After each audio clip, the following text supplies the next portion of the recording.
President George W. Bush at the National Prayer Service. We're out of Fez on 102.7 WNEW. 877-692-1027. Today is a National Day of Prayer Fez. And also, as it's getting dark over New York City, candles being lit all over the city. Yeah, residents asked to come out at 7 o'clock with candles as a show of unity against the terrorism that caused the attacks on the World Trade Center and the Pentagon. We'll open up the phone lines and take your calls tonight, 877-692-1027. We've got Billy Staples down in Union Square, Fez, where the one of the big candlelight vigils is going on. Hey, Billy, you're on the air. How you doing, pal? Hey, Billy Staples. Hi, guys. How are you tonight in there? What's happening at Union Square? Well, right now, I'm sitting here. I actually had to come into the dog park because you cannot even get into Union Square right now. They made you go into a dog park. Well, it was the only place I could go and stand on a table and still see what's going on here. From one end of Union Square to the other, it is just wall-to-wall people with candles, people with children, people, strollers, everyone's chanting with candles held high, American flags. As I'm looking up to the skyscrapers, there's candles in the windows over there. It's unbelievable. And the amazing thing is, as you're down here with all this emotion and humanity, as I look up, there's attack helicopters and fighters flying around. How many so you people? Like the best of both worlds down here. Billy, how many people are in Union Square? Ronnie, I couldn't even begin to. I'd say in the thousands. Okay. It's packed, and everybody's got a candle. Yeah. Now, I'm saying the thousands right now, as far as I could see. I mean, is there speakers, or is it just people standing out with candles? Well, right now there are some Tibetan monks in the front there doing some chanting, and everyone's like getting into that as much as some of us could. But there is no set itinerary. Everyone's just kind of here for each other with their candles going. So it's not like just singing America the Beautiful or the national anthem. No, not yet. Anyway, not yet. But like I said, as I'm standing there are more people just filing in. I don't know where the heck everyone's going to be. I'm looking out to the streets now on 15th Street. There's people all the way out to 15th Street now just sitting there with candles. All right, there's Billy Staples at Union Square, Fez. Yeah, but one of the big gathering spots for this huge candlelight vigil going on tonight across the entire city. Everyone asked to come outside holding candles with their neighbors. Thank you very much, Billy. All right, I'll check in with you guys later. Okay. All right, don't get burnt. 877-692-1027. Broadcasting live from the dog park. You know, he's so new to radio, and he's so happy and excited to be part of it. And he wants to help so bad. And he loves his city, and he loves his country. And he put a huge flag in our window, and he's wearing an I Heart New York shirt wherever he goes. Which is way too small for him. And a baseball cap with NYC on it, also way too small. Yeah, if you come by West 57th Street and you see the giant flag up in the window that's our above office. the Brooklyn Diner. So we now get no sunlight. Right. Here's Andrea. Andrea, you're on Ron Fest. How you doing? Hey, Andrea. Hi. Hi. I miss you guys during the day. Okay. That's number one. Number two is I'm out here in the middle of Long Island. I'm sitting on my step. I'm listening to you guys. I got a candle burning. I don't see one other candle in my neighborhood. I'm disgusted with that part. But what neighborhood do you live in? I'm in Selden, Long Island. Okay. All right, everyone there, get your candles out. No, that's right. Tell them, get out there and support the country. I didn't vote for Bush, but I'm for Bush right now. And I like when girls say that. my brother-in-law is a paramedic in Manhattan. He's been going through hell. And I just want everybody to just keep supporting us. And you guys are doing a great job. I haven't heard you much, but From what you hear, it's good, huh? All right, thanks, Sonny. Love you guys. All right, Bob, bye now. Bye. Thank you for the call, Andrea. We're here again tonight taking your phone calls. 877-692-1027. Here's Carl. Carl, you're on Ron Fez. Hi, Carl. Hey, how you doing, guys? What's going on with you today, Carl? All right, I just wanted to say something real quick. I was on top of my building where I work at Verizon, where cable splices out in Brooklyn, and I was out on top of my building in Brooklyn watching the first building on fire, where we watched the second plane come across like Staten Island, Brooklyn, South Manhattan, and we just stood there and we watched the plane and the second plane crashed into the building. We remember this so clearly, and this afternoon I heard a plane going over our building again, and I just remembered how terrorized I was. But what I wanted to say was I want everybody to understand. These people have had this problem with us and many other cultures for probably since either, I'm not sure if it was 60,000 or 600,000 BC. These people have a severe spirit, and that when we retaliate, you can believe that's not going to be the last of the problem. I think everybody knows that, my friend. Okay, so basically what I wanted to say was that I want everybody to understand that we're going to have to be willing to do whatever it is to protect ourselves as well as make our point known overseas, because you have to understand this is not going to last just 6 months or one strike, but this is something that we may be looking for a long time to come. Thank you very much, Carl. Thank you. All right, that's it. Here's Jeff. Jeff, you're on the Ron and Fez show. Hi, Jeff. Hey, what's up, guys? How you doing? Getting through it. Getting through a long week, Jeff. Yeah, Billy had called me the other day, and he wanted to know if you guys, if I wanted to come on and talk to you. Sure. It's been rough for all of us, I'll tell you. You're a cop? Yeah. It wasn't easy. The first day, I'll never forget that sound. I don't know how these guys. I was about 6 blocks from it, down at headquarters, and the sound of that building coming down. It sounded to us like another plane coming in, and we thought they were coming after our building. And then we realized that once we didn't see that first tower, it was just, I'll never, ever forget that. Yeah, I think it's going to be stuck with all of us for a long, long time. Oh, yeah. And these guys are out there, 24/7, just, doing everything that they can. And the outpouring of support from the community, even if they can't get in there hands-on, they're out there with, I've never seen so many people just come up and, what can we do? All right, we can't do this, so they go out to the store and spend whatever money they have on cold cuts, bread, water, you name it, they've been out there. It's incredible, absolutely incredible. Hey, Jeff, thanks for everything the NYPD has done, too. It's been amazing, my friend. Thank you. All right, take care now. All right. All right, 877-692-1027. Pretty much going to do tonight like we've done the entire week. Taking your phone calls. Seeing how you feel, how you felt about the president coming here today, about his speech at the National Prayer Service, and just how you're making it through your day. Here's Nancy. Nancy, you're on Ron and Fez. Hey, Nancy. Hi, I'm driving in from Brooklyn to go towards Pennsylvania. In Brooklyn, flags all over. In Staten Island, flags on every car, people honking, people being together. You go over the Bayonne Bridge in Jersey, are they in a different country? No flags. Route 17. One store, God bless the United States. One small candle vigil. I'm beginning to wonder, is Jersey separate from us? We're supposed to draw together as a nation. I want to see them getting the flags out there. Get the point across. We need to be strong. It'll be interesting what's going to come on down in the next couple of weeks, because everybody's going to have to pull together for this one, Nance. Well, like I said, I'm right now on the thruway. The only cars I see with even a little flag are New York. New Jersey, wake up. Join us. You're right across the water. Thank you, Nancy. Have a good night. Bye-bye now. That's Nancy calling us. She wants Jersey to start flying more flags. Here's John. John, you're on Ron and Fez. Hey, John. How you doing? Yeah. Go ahead, John.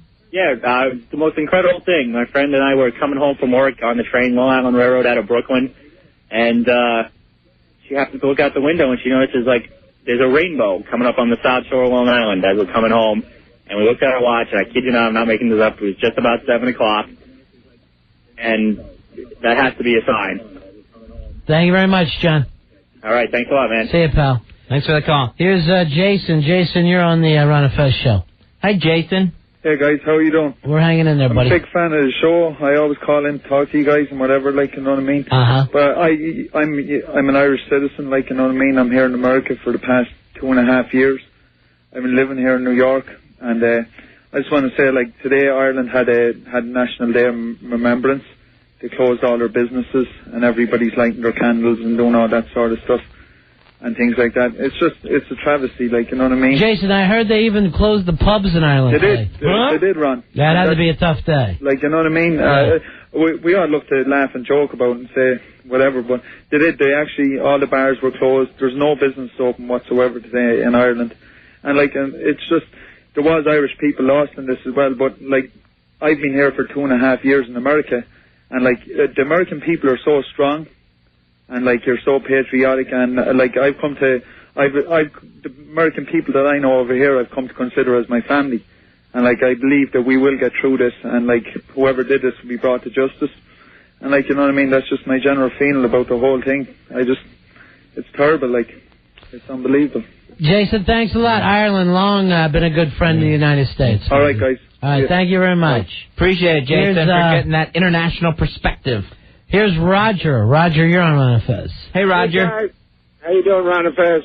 Hey, I just wanted to give a big shout-out to all the people pulled over on the New York State Thruway going north, up out of the city in Rockland County, and up on Route 17 going through Orange County. There's a bunch of people pulled over right off the highway with candlelight vigils, and, man, it just blows my mind that they're doing that. That's so cool. Thank you very much, Roger. You guys are doing great. Thanks a lot. See you later. Thanks for the call, Roger. So people all are out there with their candles all over the city tonight, Fuzzy. They're moving out there. Roger's seen them along the expressway. And, of course, Billy Staples gave us a report from the big candle vigil going on in Union Square. Here's Bruce. Bruce, you're on Ron and Fez. Hello, Bruce. Yeah, guys. How you doing today? Hey, buddy. A couple of things. First, I'm on Route 80 heading west. And there are people on the bridge over the highway that cross over Route 80. There's kids pulled over on the side of the road. The candles lit and the flags are waving. And I can't help but think about some family members that are getting ready to go overseas. My godson Antonio was in the Marine Corps. Millie, Jeff and John are brothers. One is in the Marines and one is in the Navy. And they're young kids. And they're really fired up, you know. Sure. And I just want them to know that their uncle loves them, and I want them to come home safe. These kids are really pumped up. They're very upset about what happened. I'm 39 years old. I wish I could go and join the Marine Corps or something, do something to go over there and fight this evil. But my kids are going over. They're in their early 20s, and they're pumped up, and they're very proud of the United States. They're proud of their country, and just want them to know that their uncle loves them very much. Thank you very much, Bruce. All right, thanks a lot, man. Thank you for sharing that, Bruce. God bless your family, buddy. Yeah, well, there's a fight coming. We don't know what it's going to entail. 877-692-1027. Here's Tara. Tara, you're on the Ron and Fez show. Hi, Tara. Hi, Ron and Fez. How are you? Oh, we're okay, baby. How are you? I'm okay. I just wanted to call to let you know that this Sunday at 8:30 p.m. on Nickelodeon, we're going to be showing an episode of Nick News that is going to talk to kids on how to deal with this situation. And we have 10 kids on the show who were somehow affected very intimately by this tragedy. We have a 16-year-old fireman who's been down there since day one who's on the show. And I think that everybody who has kids should watch this, and even if you don't, because I've been working on this show for the past 2 days now, and it's just amazing. It has taught me a lot. Let me ask you, what? This is on Nickelodeon, right? Right. And the day and time again? It's this Sunday, which I believe is the 15th or 16th, and it's 8:30 p.m. Sunday at 8:30 p.m. on Nickelodeon. What age kids is this aimed at?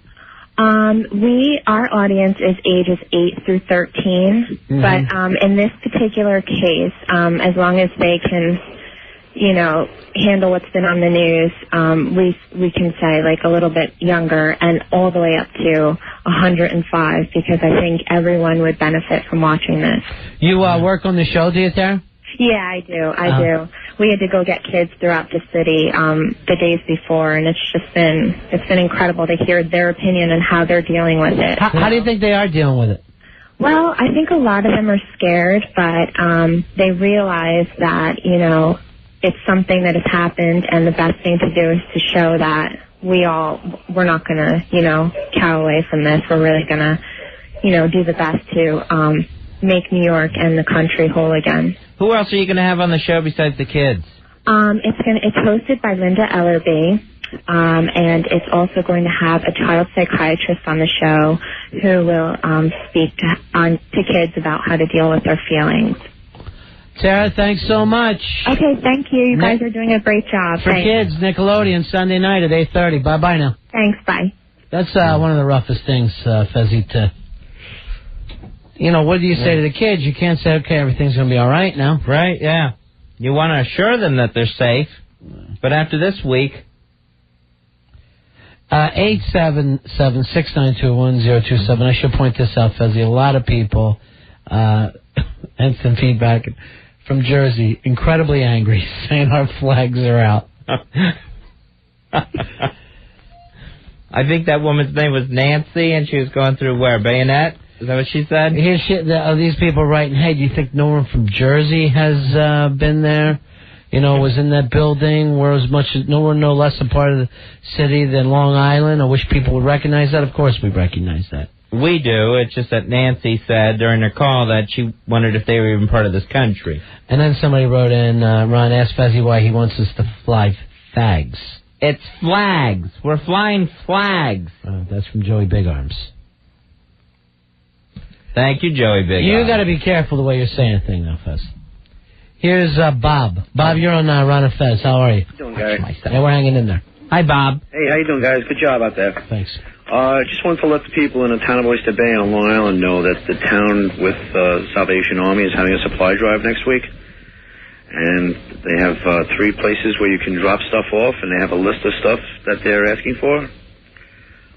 They're asking for men's work pants, new pants, men's white socks, work gloves, dust masks, small hand containers of water or Gatorade, but no soda. They're also asking for wrapped candy, chewing gum, and a travel toothbrush and toothpaste kit. And they're asking for nothing else but just that. And the drive starts on Monday, September 17th from 8 a.m. to 4 p.m. And the places that they're collecting is Town Hall West on 74 Audrey Avenue in Oyster Bay.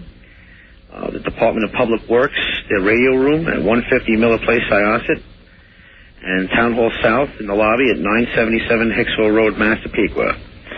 And it'd be appreciated if everybody around the town of Oyster Bay could donate and help out as best we can. Bob, thanks for your update, buddy. Okay, take care. All right, see you later. 877-692-1027. The home of Theodore Roosevelt, Oyster Bay. Here is Louisa. Louisa, you're on the Ron and Fez show. Hi, Louisa. Louisa? Louisa's gone. Here is Daryl. Daryl, you're on Ron and Fez. Daryl. Hello? Yeah, you're on the air, buddy? Yeah, I was just calling to say, number one, I have seen lots of flags and everything, and there's a lot of people running out with candles and everything in New Jersey. So, you know, it's just maybe some people. But, I wanted to make a point that, you know, I think this has shown that we shouldn't take our lives and our freedom for granted, because I think we do.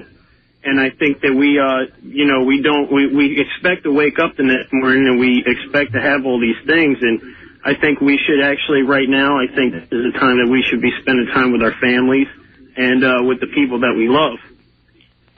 Okay. Anything else, Daryl? Well, no, that's about it. Okay, buddy. Cool, Daryl. All right. All right. Thanks, buddy. Here's Tom. Tom, you're on the Ron and Fez show. Hi, Tom. What's up, guys? Obviously love the show.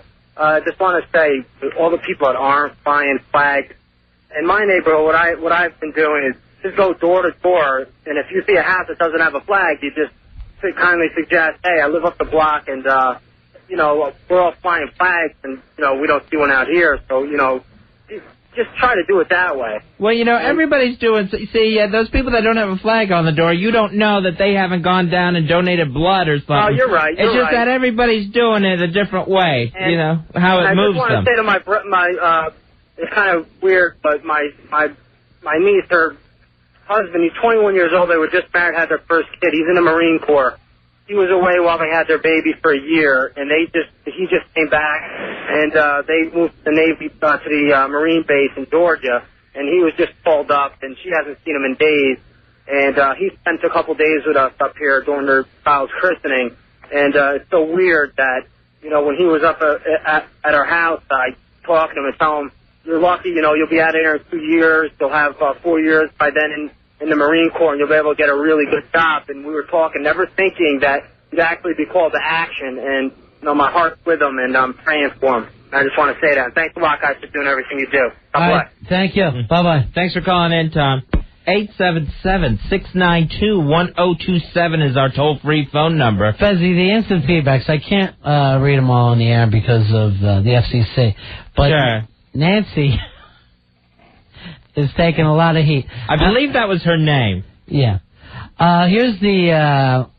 I'll just read one of these. Would someone please tell Nancy that war is not a pep rally or her kids' birthday parties? There are a lot of people around here with heavy hearts, and she sounds a little too rah-rah.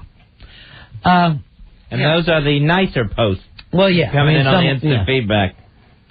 Without using the C word, which has come up quite a bit. But anyway, Nancy wants to say they feel just as bad as anybody. And yes, they do. That's for sure. Here's Anthony. Anthony, you're on Ron and Fez. Hello, Anthony. You're on the air, buddy. Go ahead, Anthony. Hey, what's up, Ron? What's up, Fez? Hey. Yo, I was driving past Hempstead Turnpike in Levittown about an hour or so ago. There was a school doing a drive just west of the Tri-County Mall on the north side of Hempstead Turnpike. They're doing a WTC relief thing, and I think it'd be cool, you know. I don't know if they're there now, they might be there tomorrow, but if you have if you're in Nassau and you're looking for a place to drop stuff off, you know, check that place out. Thank you very much, Anthony. All right, be good, guys. All right, see ya. Our phones are open for that tonight, too. If there's some kind of drive going on, give us a call, 877-692-1027. By the way, I heard the mayor saying this today. Do not believe anybody if they call and say we are collecting money for the families or anything like that.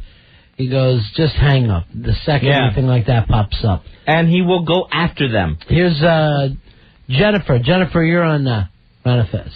Hi, Jennifer. Hi, guys. Hi. I just wanted to thank everyone at my job and everyone who my I have a missing brother-in-law right now, and my sister's going through hell, and everyone's been supporting her and doing great, wonderful things, bringing cold cuts and everything to her, because we've been having all-night vigils just hoping for that phone call. And I just wanted to thank you guys, because I've been listening to you every time I come home from work. And I wanted to thank everyone at my job for just letting me laugh. Jennifer, God bless you, honey. Thank you. All right, bye-bye. Bye. Take very good care, Jennifer. Here is Patrick. Patrick, you're on Ron Fez. Hey, Patrick. Hey, Ron. Hey, Fez. How's it going, guys? We're there, Patrick. What can we do for you? I just want to bitch about that friggin' woman Nancy already. You know? Well, that already happened. Yeah, I know. But, you know, it's just, things are getting a little bit back to normal, it seems like, with these people. They're already complaining about things.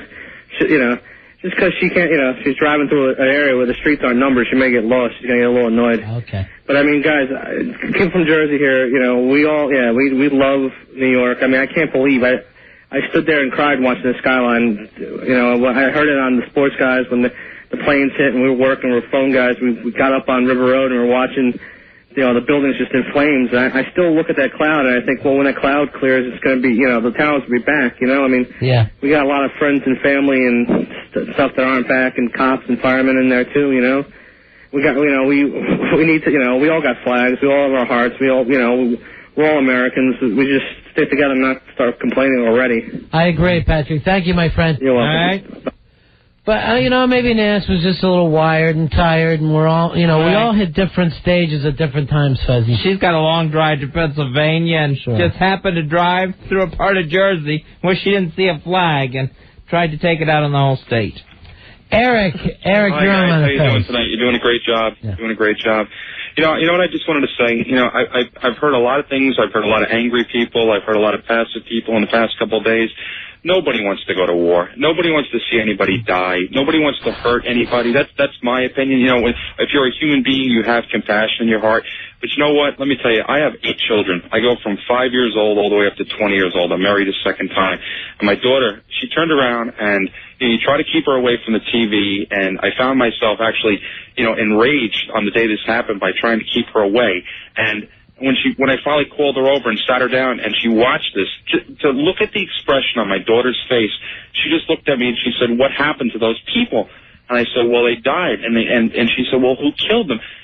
And I tried to explain it to her, and she looked at me with a childlike expression and just said, "Why?"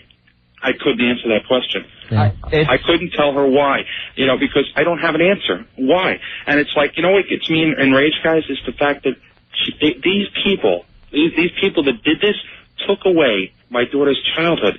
She can't have that happy, free. You know what I'm saying? It's like It's just not the same, and it's never going to be the same. I can't explain why, and I want to be able to tell her why. I can't do it. And with the little kids, it's like you have to tell them bad men did this, because we don't know who did it. You know, I don't know what to tell me either. There's the show on Sunday night, Nickelodeon at 8:30. Maybe give it a try with your daughter, and they said they have a child psychologist on there, and maybe anything will help. I know for me that's the most difficult thing, thinking about these kids. When I think, what? All you could say is that like I came out of the service. I did a lot of time. I was a combat medic with the Marine Corps, and I've seen a lot, believe me. And I was also with EMS in the city back in the early '80s. And it's just like, it's time for us as Americans to get together and just say, you know what? We have to stop this, if not for anything else, but for our children. Yeah. You know what I'm saying? Because, and it's like they say, these kids over there cheering and getting candy, and they're 5 years old and 10 years old. I hate to say it, but these are children that are going to grow up and do it to our children. And someone along the line, even the president, has got to stand up one day and say, that's enough. It's just, we can't allow it to go on anymore. It's got to stop. We have to show people what we are. And you know what? I've never seen more of an outpouring of Americans in the entire 40 years that I've been on this planet. Yeah. It's inspiring to drive down the road and see flags and candles.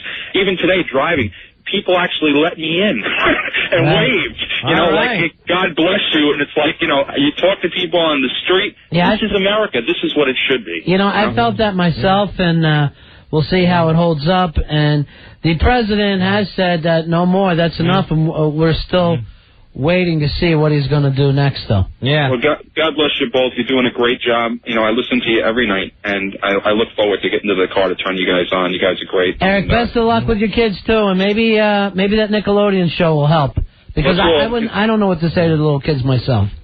You know what? Every time a parent just turns around and I got that in my head. It's just that look. It's just why. Yeah. Even as an adult, I'm going to watch the show because you know what? I want to know why too. Thank you very much, my friend. I got to know why too. Why? Thank you. There you go, Eric. Yeah, that's Nickelodeon at 8:30 on Sunday night.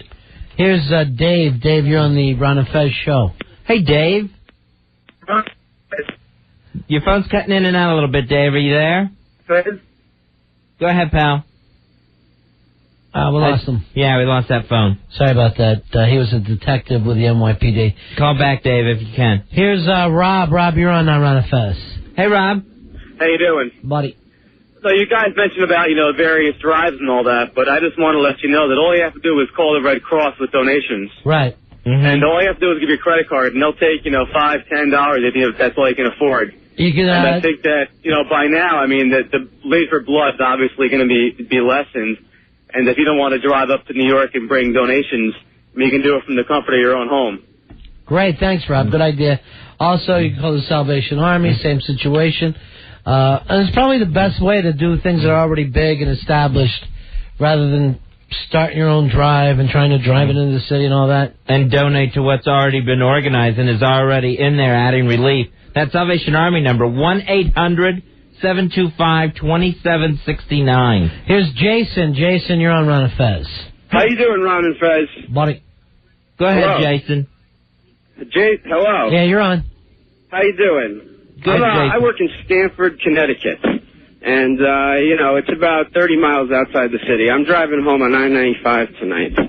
And, my regular drive home, obviously I'm listening to you. So, anyways, there are lots of little school children. Every single bridge that I have gone under, there are school children with candles and American flags, and everyone on the highway is honking like crazy at them. Yeah. And it's touching to me to see all that outpouring of almost, just unknown friendship between Americans. Candlelight vigils going on all over tonight. Thank you very much, my friend. Also, wait, I have a spy report. Go ahead. All right. Okay, here it is.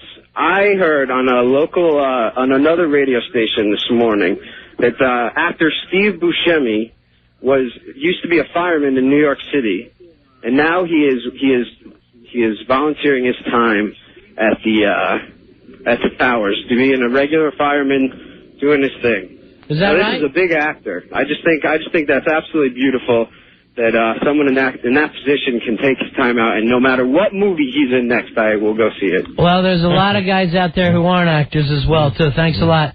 A lot of heroes out there tonight. Here's Craig. Craig, you're on Run of Fez. Hey, Craig. You there? Yeah, buddy, we're here. Yep. Okay, yeah, long-time listeners. Actually, I talked to you guys the first night you were here when you were .com. Oh, thanks.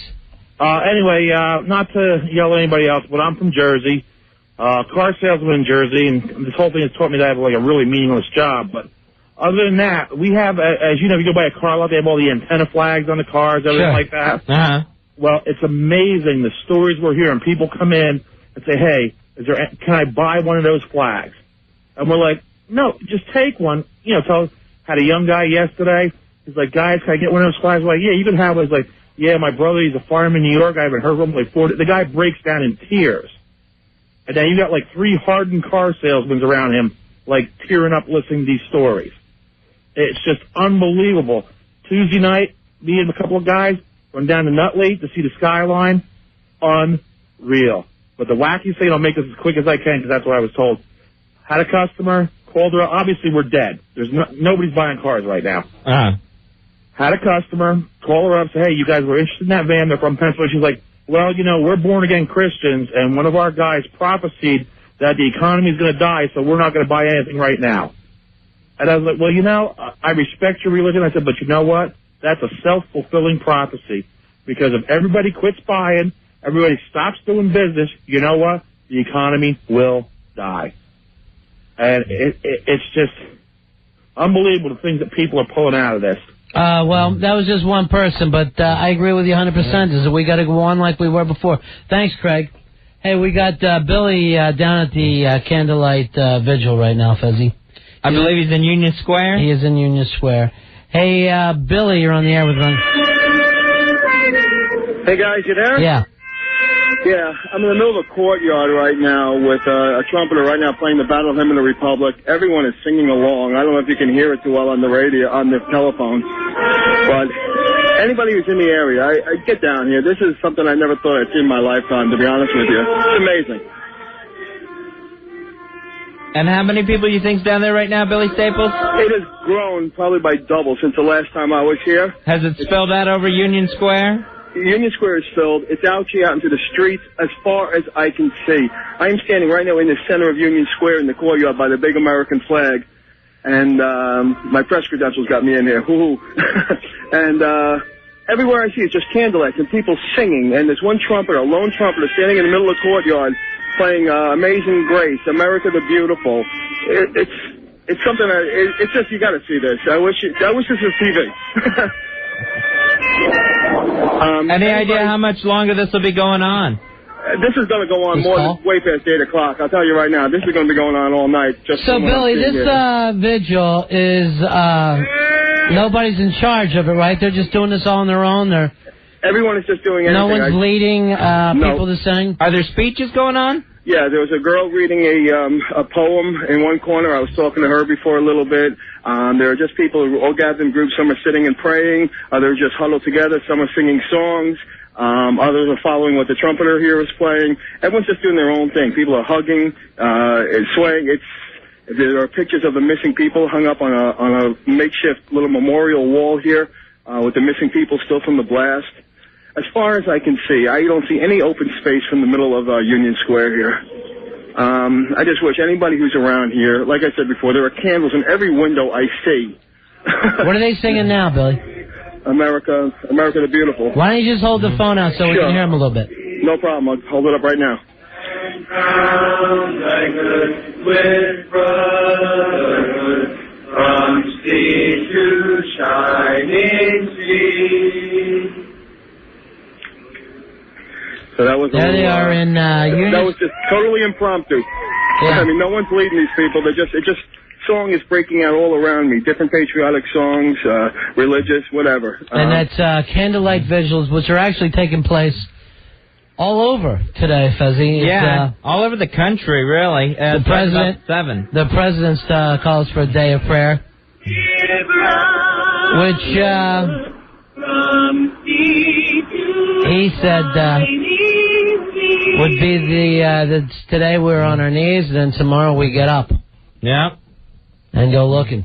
The president also came to New York City today, toured the wreckage, was out there. Really neat scene where one of the relief workers yelled, "I can't hear you." Yeah. I think we have... Do we have that tape somewhere? Do we already have that tape from him? President Bush touring the wreckage? We'll play that a little later on. Hey, cool. Fezzy, from the Hard Rock Cafe, we got Johnny Hard Rocks, who's been doing a great job getting food downtown to all the guys at Ground Zero. Johnny Hard Rocks, how you doing, buddy? I'm good, boys, and I just want to know how Fezzy feels about what the president said about, after tonight you have to get off your knees. Yeah, that's a rough night. I'm ready to get up, Johnny. Finally, it's his turn. Now he's like a little. Yeah. You guys are making me laugh tonight, and I really need it. Thanks, man. I think we hit 7,000 or 8,000 sandwiches today. Is that right? Wow. Yeah, it was unbelievable. We had 2 buses, again, from Gray Line. They provided buses. And we took food everywhere. The Javits Center, Chelsea Piers, which is where... Javits Center is the Salvation Army, and the Chelsea Piers, down on 17th on the West Side Highway, is where the Red Cross is. Mm-hmm. Oh, okay. We hit both of those. And then the sheriff's departments escorted us, two sheriff's cars. I was at Ground Zero, handing out sandwiches to firemen and thanking them. And they said the same thing you guys keep saying. They kept thanking us, and it's you guys and those guys who need to be thanked. And I've never seen such total destruction and chaos, and it was horrible. But, we're going to pull through it, and we're going to keep doing what we can do. And, you guys, everybody at that station has been such a help to us. And today, at one point, we actually had to call it off and stop the people. We had probably 250 volunteers there. We couldn't keep up. We had all the sandwiches made. We filled up a large truck, like a 16-foot box truck, 3/4 of the way with clothing today that we dropped off at different spots. And we made 4 bus runs everywhere around the city. We went to an elderly shelter downtown where some of the elderly who have lost their homes and have to move out were staying. And we're just hitting everywhere. Tomorrow we're starting again at 8 a.m. If anyone wants to volunteer, if anyone wants to bring anything down, you heard the list before that the things are really starting to need now are those protein bars, coffee, sugar, I think even the work gloves, things like that is what they're starting to need now. The food, from what I've seen, is not as much needed at this point, but of course that's going to come in waves. Sure. When they need it and when they don't. The support that, last night after I got off the phone with you guys, the phones at the Hard Rock just lit up with people calling to find out what they can do. And people who were there today were saying they heard us on, your guys' show, other shows. And so, we're just trying to do, again, what we can do. And I can't thank you guys and WNEW enough. And we're going to do it tomorrow. We're going to do it Sunday. And we're having a meeting tomorrow, actually, of all of our, staff. And we're going to decide how long we're going to continue it. All right, give everybody your number again, Johnny, because everybody's looking to see how they can help this weekend. It's 212-489-6565. And we're at 221 West 57th Street. And we're going to be there, like I said, at 8 o'clock, ready to get going. And whatever anyone wants to come down and do, we'll do it. And as far as not having flags in Jersey, there's quite a few of them. I'm sure there are. And I'm in Jersey. I don't have a flag, but I'm trying to do what I can. Hey, and it's you're looking for stuff like power bars and work gloves. We're looking for anything. Coffee. Yep. And of course, we'll still need another guy came by today with I think 1,000 pounds of roast beef, which obviously the average person on the street doesn't have 1,000 pounds of roast beef, but. Sure. But this guy did, and he brought it. So if anything people need, we had a guy who heard through you guys with, I think, Friedhof Bakery, stopped by with a full, I can't even tell you how many loaves. I've never seen this much bread in my life in one truck. That's terrific, man. A full truck full of bread. So, it was, and then we owe what we're doing to you guys. And you know, we appreciate it, and, you know, we're just trying to get that out there and do the right thing. Thank you very much, Johnny, and Thanks, stay in touch with us. Let us know how long this is going on. We'll keep promoting it until. Thanks so much. That's the Hard Rock Cafe on 57th Street. Here's the phone number. If you're free this weekend, they're always looking for volunteers. People want to know what they can do.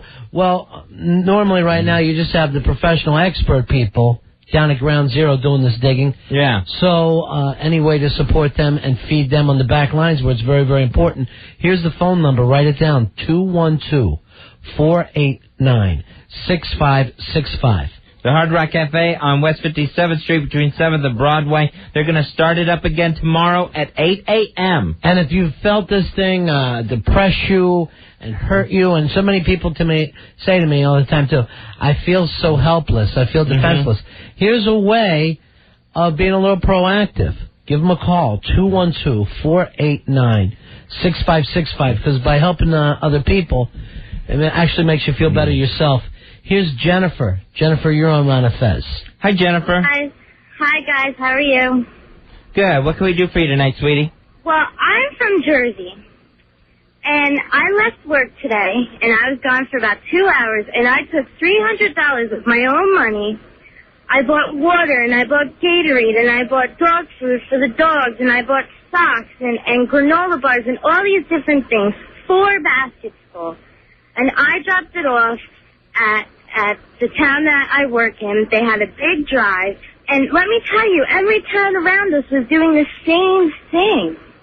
The same thing. So, I mean, I don't want to yell at the woman. I mean, you know, she obviously has her views, but I would have to say that people in Jersey, I mean, my boss came in crying the day it happened. Yeah, of course. We know that, and, you know, honey, as a matter of course, Jersey's affected, and even Hawaii's affected, Alaska. Anybody, you know, we're finding out from friends of ours that are saying people in Europe are shaking, people in Canada, Mexico. Absolutely. So it's much more universal than we understand right here. Absolutely. Thanks so much, Jennifer. Thanks, guys. All right. Bye-bye. If Nancy hurt some feelings tonight, Ronnie. Yeah, well, you know, people also probably need her to vent on a little bit.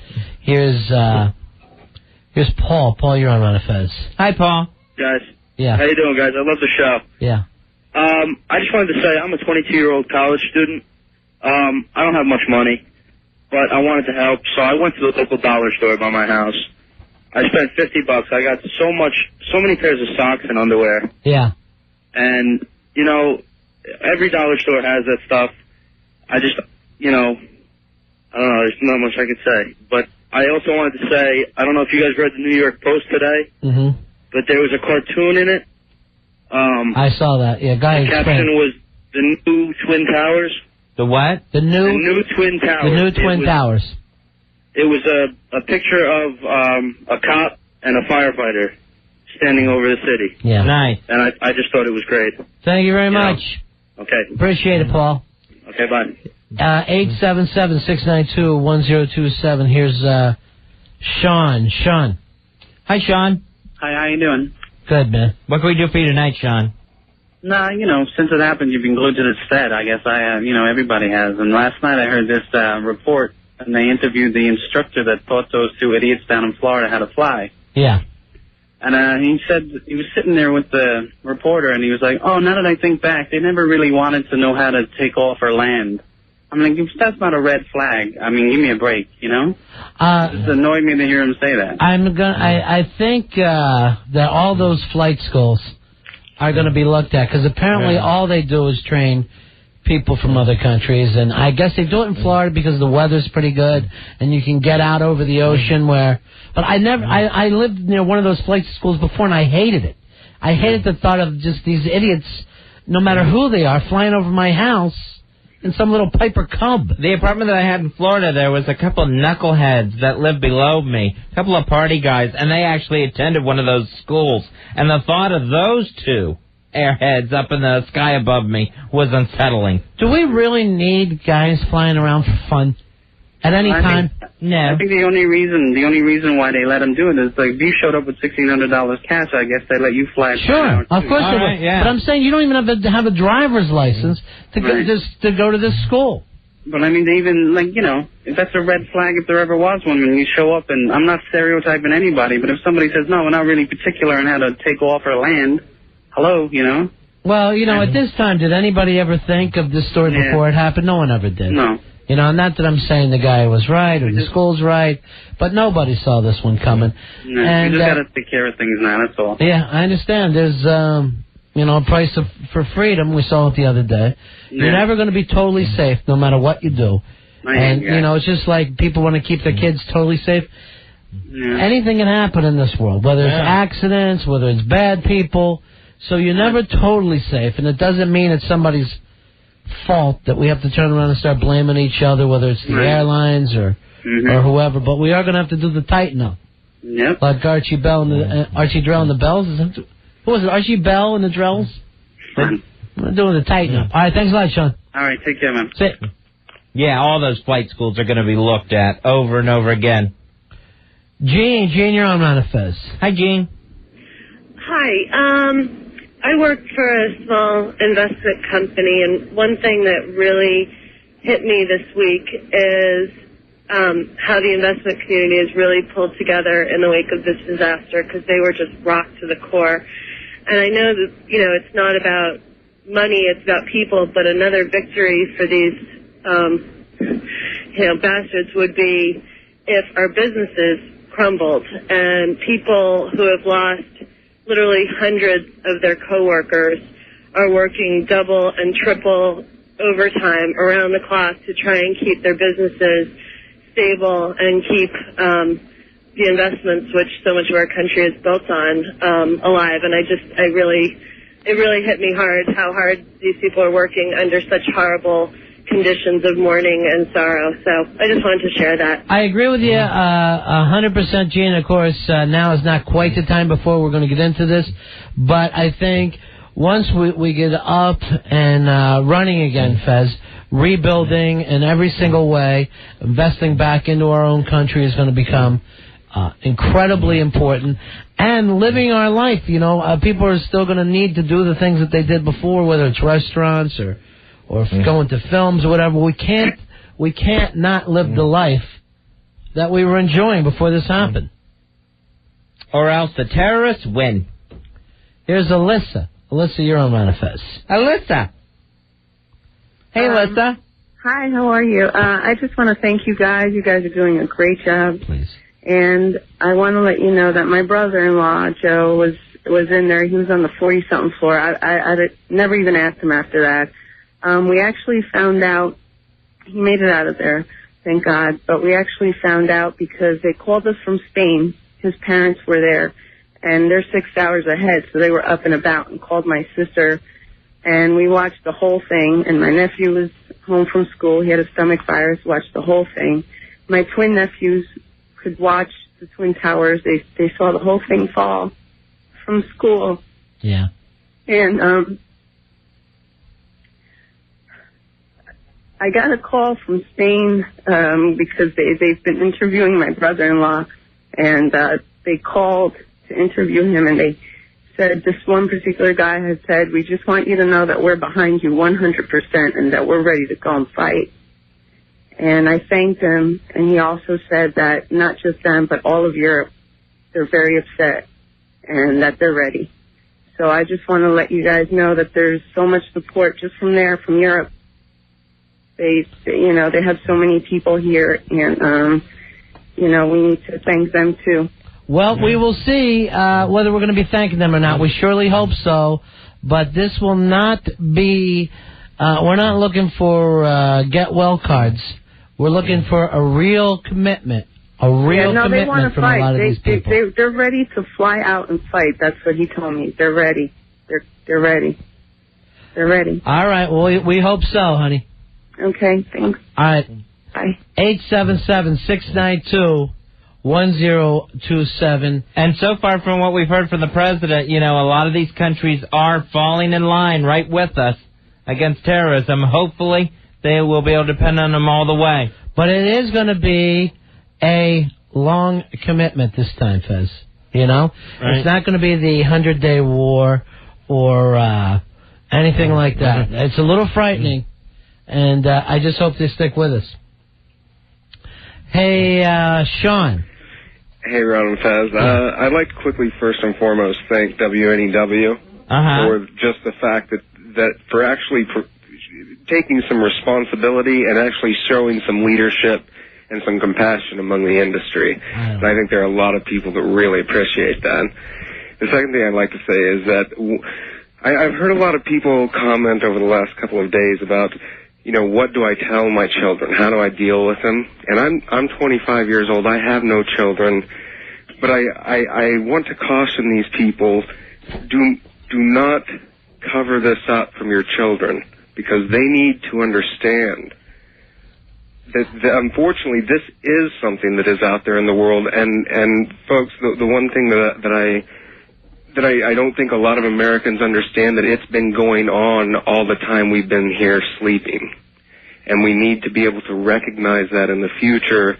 And I hope that these parents are letting their children talking with them about this, because they rest assured that in those countries, you're seeing the photos. They're teaching their kids very young. And we have to combat that. We have to combat that with allowing our children to know the truth, and obviously there's a different way to explain something to someone my age as there is to a 5-year-old, but the truth is still the same.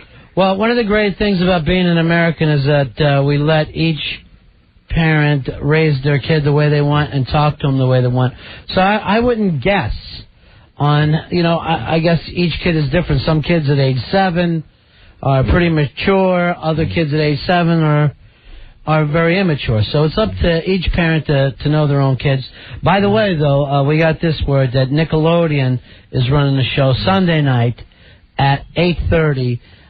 That's going to be all about this, and actually have a bunch of New York kids that whose lives have been affected by what happened. So hopefully that'll help a little bit. Thank you, Sean. That'll be there on Nickelodeon for any of the parents who feel it's appropriate. Here is Dan. Dan, you're on Ron and Fez. Hey, Dan. Dan? From Hillsdale, New Jersey. Hey, buddy. How you doing? Westwood Elks is acting as a drop-off zone. We already have one truckload of supplies scheduled to be dropped off on Sunday. We already contacted them. We had to go back and get a bigger truck. But it's what anybody in the area, Westwood, the surrounding areas, Westwood Elks will be open. We'll take anything we can get. We already got one truckload that's going to leave Sunday. That truck's going to be 98% full now. We had to go get a bigger one. So I just want to let everybody know if anything they can do. We're trying to get stuff in there. Anything you can drop off would be great. Those are the problems we like to hear about, that the truck's too full. 877-692-1027. Here's George. George, you're on Ron and Fez. Hello, George. Man, all this stuff you've heard about America not wanting to fight, wanting to stay out of the war, there's a lot of horse down. Americans traditionally love to fight. All real Americans love the sting of battle. When you were kids, you all admired the champion marble shooter, fastest runner, big league ball players, the toughest boxer. Americans love a winner and will not tolerate a loser.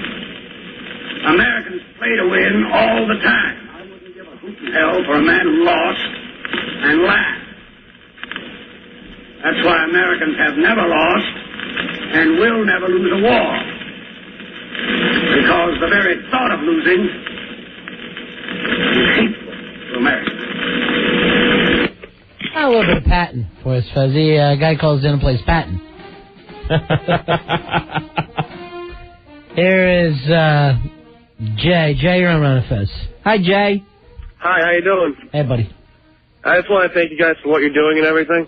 All we're doing really means a lot. I've been dealing a lot with my girlfriend and everything. She's been crying. Yeah. She lost somebody. It's been, really crazy when, it's really driving me nuts and everything. All I ever hear is her talking, and I'm at work, and all I ever do is listen to the radio about this. Yeah.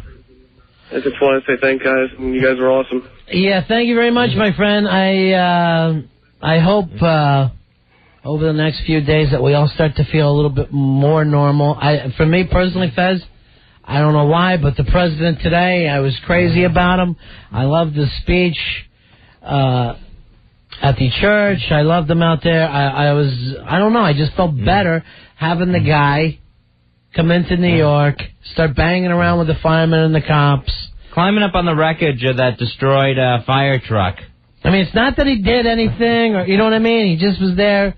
He was kind of clever. He was kind of witty, and maybe over the next couple of days we'll start to feel a little stronger again. I mean, to me it felt good just knowing that he's worried. What was nice is just, how appreciative the rescue workers were. It looks like they really, really needed that visit, and I hope it uplifted them. Bob, you're on Ron and Fez. Hey, how are you guys? I just want to say one thing. I thought I could do something to help with donations, and someone yesterday on the radio said that they needed food for animals. And I didn't even really think about it, but I guess there are plenty of them who are displaced too. And the second thing I wanted to mention is that I want to thank my dad for the wonderful call he gave me the other day, when I was talking to him, and how he told me, he said, son, don't watch too much of that stuff on TV. He said, this is a great country. He's a veteran, and he said, good will come out of this, or as bad as it looks. And he said he lived through it. Like I said, he's a World War II vet, and I just want to thank him for all those World War IIers and the ones before them for giving us what we got. Thank you, Bob. In a nutshell. All right, thank you, my friend. Thanks, Bob. All right, that's it. There have been times that I've watched too much TV myself, man. Right. So. Yeah, I noticed, this afternoon when I couldn't take the on-the-scene reporters anymore. Yeah. They were really starting to get to me and frustrate me and annoy me. So I think that's the point probably where it's good to just turn it off and walk away from it for at least, some amount of time. A lot of them, I don't know if they pay attention. You'll see them going they'll be with the president's press secretary. What time is he landing in New York and where? And they're like, we're not giving out any information right, yeah. about the president. And they'll be like, we bombing Afghanistan? I can't give out that information. You sure? We're going to bomb Afghanistan? What are we going to do? Who are we going to bomb? Steve, you're on a Fez. Hello, Steve. Hey, Fez. Hey, Ron. What? I'm brand new to New York. I got here in July. Where are you from? D.C. Always wanted to live here. Mm-hmm. And I had hoped that the first time I called you, I would just be able to give out my big-ass card number, say something stupid, and get off. Right. God, I miss those days. Yeah. As far as your performance, I have to commend you, but not for quite the same thing everybody else is commending you for. I've heard other people on the radio who are not exactly kind to Arabs living in this country, other people living in this country. For instance, I had a guy drive me home the other night. He was Palestinian. He's scared out of his mind. And I know there's no Annie DeFranco music for people who feel that way, but you told them the right thing, and that's, we can't, people who want to be Americans or citizens or people who are citizens, we can't be treating them that way. Right. We just can't. But I watched the second tower go down from the 47th floor of a Midtown building, and I didn't know what to do. I went and bought stuff, dropped some at the Hard Rock, I've been here a month and a half. I guess I'm living up near where you are, Ron. Mm-hmm. They're never getting me out of here. Never. That's the only thing. Yeah, it's all we can do, man. I love it. And Ron? Yeah. As far as, what they said about, keeping busy and keeping your routines and spending a little money. Yeah. I'm going out to a restaurant tonight. I'm going to get me a big steak. Get a big ass steak. There you go. American beef, baby. I guarantee you this. You'll be eating better than anybody in Afghanistan. Woo! Thanks, my friend. Take care, you too. See ya. That's my way of combating those Fez. Now I'm starving. This is surf and turf. Nice. Here's, let's go back to Billy. He's at the Candlelight Vigil in Union Square. Billy Staples standing by at the Candle Vigil. Hey, Billy, how are you? Hey, Ron. Hey, Fez. How's everything going over there, all right? What can we do for you? About the same. I have found my way to the top of a Caterpillar bulldozer here. I'm standing on top of a Caterpillar right by the Virgin Megastore, overlooking the whole area up here now. Mm-hmm. It's amazing. And the main theme down here is not revenge. Everyone holding a sign is war is not the answer. New York City wants justice, not revenge. Arabs are not our enemy. Will war heal our wounds? No. It's a message of peace down here, not revenge, not fighting, not anything, but just a message of peace. And, so are you a peacenik now, Billy? Yeah. It ought to be a message of get that guy off the bulldozer. Well, I'm not alone, to be honest with you. I'm standing, I'm about 15 feet off the ground here. So what you're saying, this candlelight thing is more of a peace rally than anything about the what happened when they bombed the towers. Exactly. I did not see anything here regarding, let's, screw Afghanistan, nothing like that. It's to break the cycle of violence. It's time for reflection, not revenge. Let not hatred be hatred. I'm just reading some of the signs that are around me as I look out over this huge crowd. The police have already cordoned off 14th Street here because the crowd is going past the Virgin Megastore all the way up to Broadway. Give us some estimates. What are we talking about? Not everybody knows the Virgin Megastore to Broadway. Right. Okay. I'm just saying, put it this way, Union Square is one whole city block. Around it is filled. So I'm guessing 10 to 20,000 people down here right now. Okay, thanks a lot. All right, guy. Bye. That's it. That's Billy Staples. He's at Union Square for the candlelight vigil that broke out there. How long's he staying now? Any idea? How many of these reports we get? He's so funny. He left here a hawk with his American flags and everything. Oh, yeah. And now he's all peace. Right, yeah. He's so funny.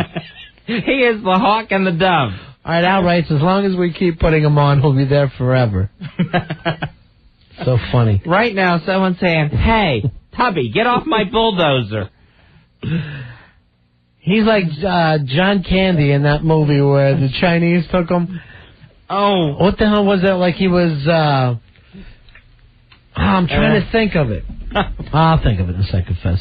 Hey, Fiona, you're on Ron and Fez. Hey, you guys. How you doing? Hi, baby. You guys all have been doing so much for everybody this week, in New Yorkers and people in New Jersey and all. And I just want to say, people were sort of critical of George Bush in the beginning of the week. He wasn't showing emotion, whatever. And the poor guy, he's not a good public speaker, and who wants to be in that kind of position? And I think we really saw a little glimmer of him today. Yeah. When he was on that bullhorn and he ad-libbed and he said, and the people that knocked down this building will hear all of us soon. And all those firemen and the iron workers and everything, I mean, my heart just breaks every time I see them all. I want to go down there and just give them all a big hug. But you guys have all been helping us a lot, so thanks a lot. Thank you very much, honey. Hey, do we have that tape of his speech earlier today? President Bush touring the wreckage at Ground Zero. What's that, Hawk? When he says if about hearing the people in America. Right. Yeah, we have a clip of All that. right, we'll play that a little later on. And I don't know how it'll come out over the radio because it's through a bullhorn. Right, and it was a little cloudy audio, just live on TV. Hey, Alexis, you're on Ron and Fez. Hello, Alexis. What's up, Ron? What's up, Fez? Alexis? I just, Girl's name. I don't know what to say. It's, people come, people go. It ain't that simple, You hear people on TV saying, I lost my wife, I lost my sister, I lost my husband, all this. It's heartbreaking. I just want to say, New York is New York. Whether we're missing 2 buildings, 5 buildings, 88 buildings, 453 buildings, New York is going to be New York. I'm not afraid to go back. You're not afraid to go back. No. Fez ain't afraid to go back. No, sir. New York is New York, and whether our football teams play here or not, whether our radio stations for here are broadcast from New York or not, whether people are here or not, New York is going to be New York. I'm from Jersey, all right? But I love New York with my heart. I was born in this country, but by blood I'm not American. I'm Cuban, and I'm a Democrat. How effed up am I? Right. I'm not even allowed in my own house come voting time. But you know what? I bleed red, white, and blue. I'm telling you right now, I feel more in touch with any American out there than anything. And I don't care if you're Muslim. I don't care if you're a towelhead, whatever the hell you are. I'm not going to kick anybody's, ace or whatever. I'm just saying, whoever did it, the person, people, group, whatever. I mean, it's over. Your lives are over because you don't rip apart the center of humanity. You don't rip apart the center of commerce. You just don't do that to human beings, and you don't do that to New York. Thanks a lot, buddy. You may be able to do it in Kansas, but not in New York, baby. All right, thanks a lot. It will be... Let's leave Kansas alone, too. New York forever, my friend. One thing about New York, Fezzy, is the city changes all the time. When you go to, like, Philadelphia, for instance, they have their historical part of town. New York is so busy changing that we don't do stuff like that. We don't just preserve different parts of town because people used to live there at one time. What used to be, meatpacking plant. There's now, a hotel there. Right. And the city changes all the time, so it's never looked the same. The skyline has always changed. We're going to build it back up, make it bigger than ever.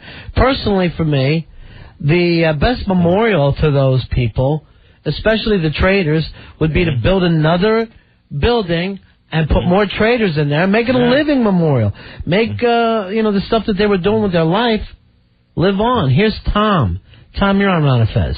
Hey, Tom, what can we do for you tonight? How you doing, guys? I'm a New York City detective, and I've heard today a lot of the volunteers want to thank the police and the firemen for doing such a great job, and I just want to give a heartfelt thank you to all the volunteers out there because, believe me, I have to be there. It's my job, and to get a sandwich or a cup of coffee and a dry pair of socks on a day like today, really, really appreciate it. Have you noticed the way people are feeling about the police changed dramatically since Tuesday? Definitely, not a doubt. That people are much friendlier and compassionate, and it seems to unify the whole country at this time. Yeah, it really has, and people are, very impressed with the mayor. The mayor has been going at it. The police department, firemen, so many of those union guys. There's been amazing things happen since Tuesday. It's neat to see the people waving to the cops and the fire rescue people and all the workers that are heading down there. A lot of those union guys that are down at the wreckage, those are pretty thankless jobs day in and day out. So it's nice that there's an opportunity and people are taking it to say thank you. I'd like to see those guys get hired, Fezzy, to build the new buildings that we're going to be putting there. Nice. Give them a gig. Yeah. Thanks, Tom. Thank you. All right. See you later. Here is Doug. Doug, you're on Ron and Fez. Hello, Doug. Hi, Ron, Fez. Hey, buddy. Hey, how you doing? First of all, Ron, do you think you got it messed up being Cuban and all that? Hello? Yeah, that wasn't me. That was I'm sorry. That was a caller. Yeah. Oh, okay. Well, don't feel bad. No. I'm Irish and Italian with a last name of Irish. Born in Syracuse, New York, raised up in Louisiana, and I live now in the Bronx. So, trust me, I'm confused myself, too. All right. But I'm a security officer. Matter of fact, I'm at work right now in South Bronx, and I live in the South Bronx. And I gotta say thank you to the policemen and the firemen and everybody that helped because, this is tragic. My wife's daughter worked 2 blocks away from the Twin Towers when it collapsed. She was lucky to get out because of the debris kicking back onto the other buildings. And she got out and she walked from there all the way up to like 34th Street before she finally got a cab. Yeah. And she lives in the Bronx, and of course, people were not able to get in and around of the Bronx when it first, out of Manhattan when it first happened. Right.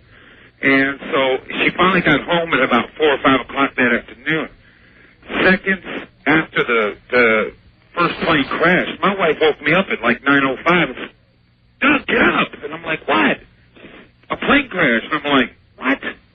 And I was in the half-sleep stage, so I was actually dreaming that I was in a plane crash. When you barely wake up, you kind of hear things in the background, you start dreaming about it? Sure. Well, I actually dreamt that I was in the plane crash, and I was like, yeah, right, whatever, I was dreaming it. You're full of it. No, and I looked at the TV and I went, oh, my God. 20 minutes later, everybody's been talking about these candlelight vigils. 20 minutes later, I ran down to the store, lit a candle, and at 3 o'clock when I left to go to work today, the sucker was still burning. So I've had a candlelight the whole time. But what aggravates me, now, Giuliani's not being reelected. I don't know if he's looking for brownie points or whatever. But I don't think they should rebuild. And the reason why, that would be like raising the Titanic again or rebuilding on the Oklahoma City bombing.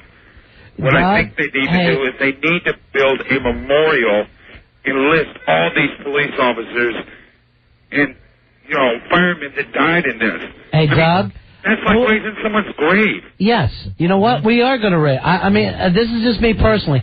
I don't want to. I mean, you're looking down at some of the most expensive real estate in the world. True. Right where that happened.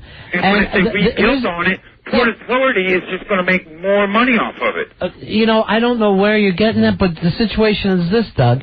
We have got to keep money running through this city. It keeps it going. And we have to, we are alive. We are alive. We don't want to live in a memorial. And when I see a lot of this, you know, you want to do something, put a plaque on the side of the building. Yeah, they're going to do something like that. But my personal feeling is go build the 2 tallest buildings in the world right there. And that... F them. Right. Thinking they can take something from us. Make us sit that we can sit around and, you know, tonight we're lighting candles, but we can't spend the rest of our life lighting candles. But, you know, and I'm not saying it'll happen again, and I hope to God it doesn't happen again. And, you know, I'll tell you something else, Doug. Doug, listen to me. Listen. To hit it down again. But F them. We're not going to be afraid to build things because somebody's going to knock it down. Yes. You want to target? We are always going to be here. We're the United States of America. Why the hell should we be in a situation where we're afraid to have the things that we like, that we want? Because I'm not afraid. As a matter of fact, I like that caller when he put in that thing about the patent. I love that. You know, and when Lee Greenwood plays "I'm Proud to Be American," I mean, I love that song. It almost draws tears to my eyes every time I hear it. You know, and I mean, I was in the Army myself. You know, so, I mean, I'm not asking people to be afraid, but I'm just saying that they should be able to reconstruct something over someone's grave. That'd be like going to a graveyard and building a house on someone's grave. It's a city. People have died all over this city. The situation is this city is going to be here and strong after all of us are dead. This is the greatest city in the world. And I don't want this city looking backwards. I really don't. I don't want it looking backwards for any single reason at all. The thing that makes this is a great city is that it's always into its next phase.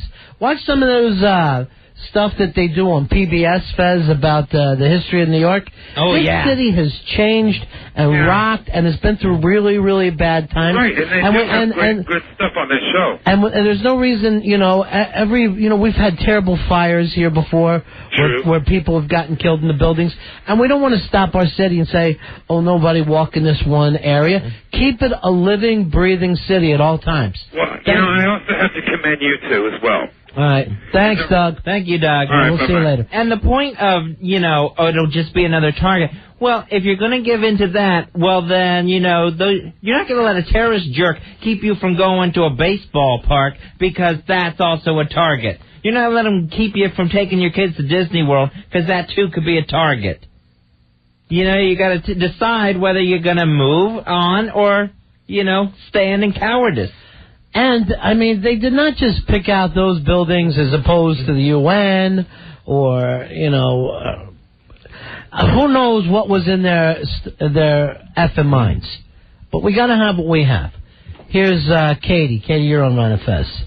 Hi, Katie. Katie? Hello? Hey, honey, what can we do for you? You have to hear how crazy my town is going over this stuff. Where are your you? town? We're in Bayonne, New Jersey. Uh-huh. Go. Cue the crazy town. What is every...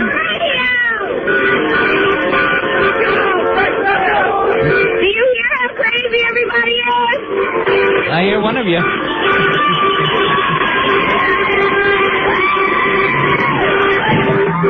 What are you guys doing? They're everywhere on Broadway, and they're just holding candles and waving flags and just screaming and beeping horns. A little different than Union Square. Yeah, the peace rally. Oh, completely different. You hear that? Yeah. Katie, how many people are out there? There has to be about 50 to 60 people out here. All right, thank you. Just one block. All right, thank you very much, honey. Thank you. Bye-bye. All right, 50 to 60 people in Bayonne make more noise than 20,000, according to Billy Staples in Union Square. Well, it's a whole different vibe. It's a whole different vibe. Yes, it is. Here's Mike. Mike, you're on Ron and Fez. Hello, Mike. Hey, guys. How you doing? We're good tonight, Mike. What can we do for you? I just want to have a little, I've done it with my family. We lost a cousin to this damn tragedy, and I've got a bunch of friends that work for Cannon Fitzgerald, and just pray for those families. Yeah. And you guys are right. Build the biggest tower in the world and make it 200 stories tall and prove that no one's going to ever F us up again. Thank you very much, Mike. Hang in there, guys. Keep up the good work. You too, and God bless you and your family for everything you're going through. Peace, guys. All right, see. Take very good care, Mike. Thank you for the call. 877-692-1027. And it's obviously too early to talk about what is our next move or anything like that, Fezzy. I mean, one of the things we're going to do is take it a step at a time. And today is a day of national mourning, except for in Bayonne, where they're just, beeping horns. Apparently it's Mardi Gras. Here's somebody we've talked to every day, Fezzy. Call back into the Marines, I guess. It's the Rooster. Rooster, you're on Ron and Fez. Hey, Rooster. How are you, gentlemen? Hey, buddy. Listen, I just want to call because I'm actually not in the Marines. I was an infantry. I'm sorry. Ranger. Okay, but I just wanted to call because I've been getting a lot of questions on my email and on Instant Messenger about joining the military. And just because you join the military in a time like this doesn't mean that you're going to be climbing a mountain in Afghanistan, going into a cave chasing Taliban. If you want to join, go down, and you can help your National Guard, you can help your reserves, and those guys are going to need you in the coming months and the time, even just within the country. And I just thought I'd put that out there. If you go and you talk to a recruiter or something like that, and you have some type of specialty. I worked at the West Street building right there, 140 West Street, which is right next to Seven Wall Trade, and I was standing in front of Trinity Church when this went down. And guys that work in telecommunications and all these different things, they're going to be put to use within our city, within this beautiful land of ours, and a lot of these guys are going to do duty that way also. So if they can do that and have a specialty, I'm sure it's going to be needed. Like I talked to someone today that's been actually on your show on a Friday night who wants to be a nurse, and she wants to get involved. And those type of things are needed, not just people that are going to hold a rifle. There's plenty of people out there that can support the military and just get behind them and do other jobs. There's a million jobs there. All right, Rooster. All right, guys. If I could get you every night, I can't get enough of you guys. That's why I give you a call, and you guys are keeping a lot of us strong. And after all, CNN and everything, and sometimes I need to laugh a little, and you guys are doing that for a lot of us out here. Thanks a lot, my friend. Thanks. God bless America. Take care, Rooster. That's the Rooster, of course, over at ronfez.net on the internet, Fezzy, the World Wide Web. 877-692-1027. Here is Danny. Danny, you're on Ron and Fez. Hi, Danny. What can we do for you tonight? Hey, guys. I definitely think something should be rebuilt. What, I don't know. Yeah. But I've as an idea for a memorial to kind of make that side of the argument still hold up. Maybe one empty floor with an empty seat for every life lost, with their name maybe on the seat or something like that, just to give an idea, to kind of put it in a number perspective. Okay. You know what I mean? So then maybe the third floor you come up and that's part of the building, and maybe have people have schools go in and really remember the tragedy and things of that sort. Yeah, I don't want people to think that just because the city rebuilds that means we're somehow forgetting the tragedy. There's definitely going to be some sort of memorial. Ron True said you see old pictures, black and white, of the city, and the city's been through so many different phases. Sure. Oh, yeah. And you can't stop. Sure, granted, it's an amazing loss and everything. Right. But you don't put light on that fact. But you can't stop. That is kind of almost like giving in, and in a way saying to people that have done this kind of one in a way, you got to keep going. They rebuild that World Trade Center. I'd like to see it in the shape of a big middle finger. Yeah, that's going around. Yeah, I've been getting that sent to me, too. Have you got that? No, Yeah, I think I just, I don't know why I just put it. It's all over the internet right now. But hey, it's, guys, the light a candle. I'm always late. Thanks a lot, Danny. Thanks. See you later. Here's Vince. Vince, you're on Ron and Fez. Hello, Vince.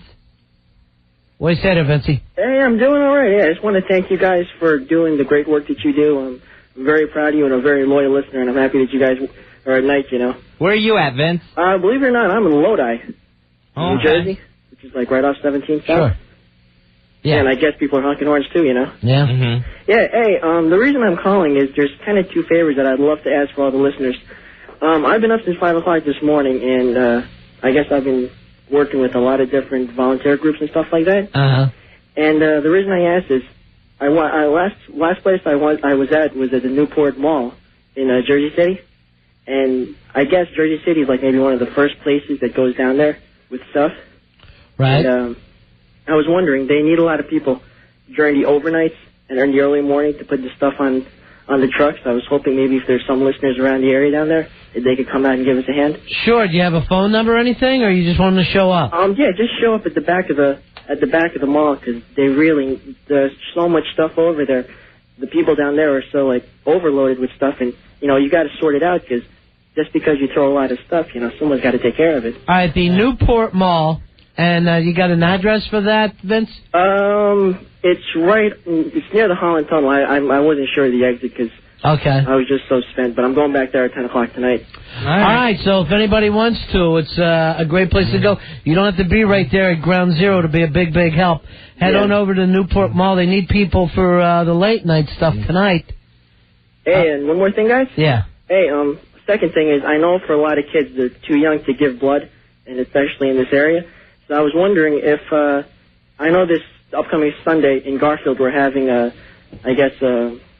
rounding up more donations. Okay. And I was hoping that, we're going to start, I know this is on short notice for a lot of people, but from 9 o'clock in the morning until 2 o'clock on Sunday, we'd like everyone in every town around, like, Garfield, Lodi, Saddlebrook, Elmwood Park, so on and so forth, if they just stop by Junior Boilermaker Field in Garfield, which is I guess off Century Road or Midland Avenue, and just come on by and bring as much stuff as you can, because we have giant trucks that we're going to send down there, because we have a few of our friends who work construction, and we'd really appreciate as much support as we can get. All right, Thank you very much, Vince. Thanks a lot, guys. Vince is involved. He's an involved young man. 877-692-1027. It is the Ron and Fez show. Here's Ed. Ed, you're on Ron and Fez. Hey, Ed. I'm here, guys. How's it going? Yeah, we're hanging in. Yeah, I was down there yesterday. It was quite a scene, I could tell you that much. And I hear a lot of people doing different things with donations and, getting a lot of food up. And the food is great, and there is a lot of it down there right now. But what a lot of people fail to remember is tools we need down there, too. We can use some shovels. Respirators are a big thing.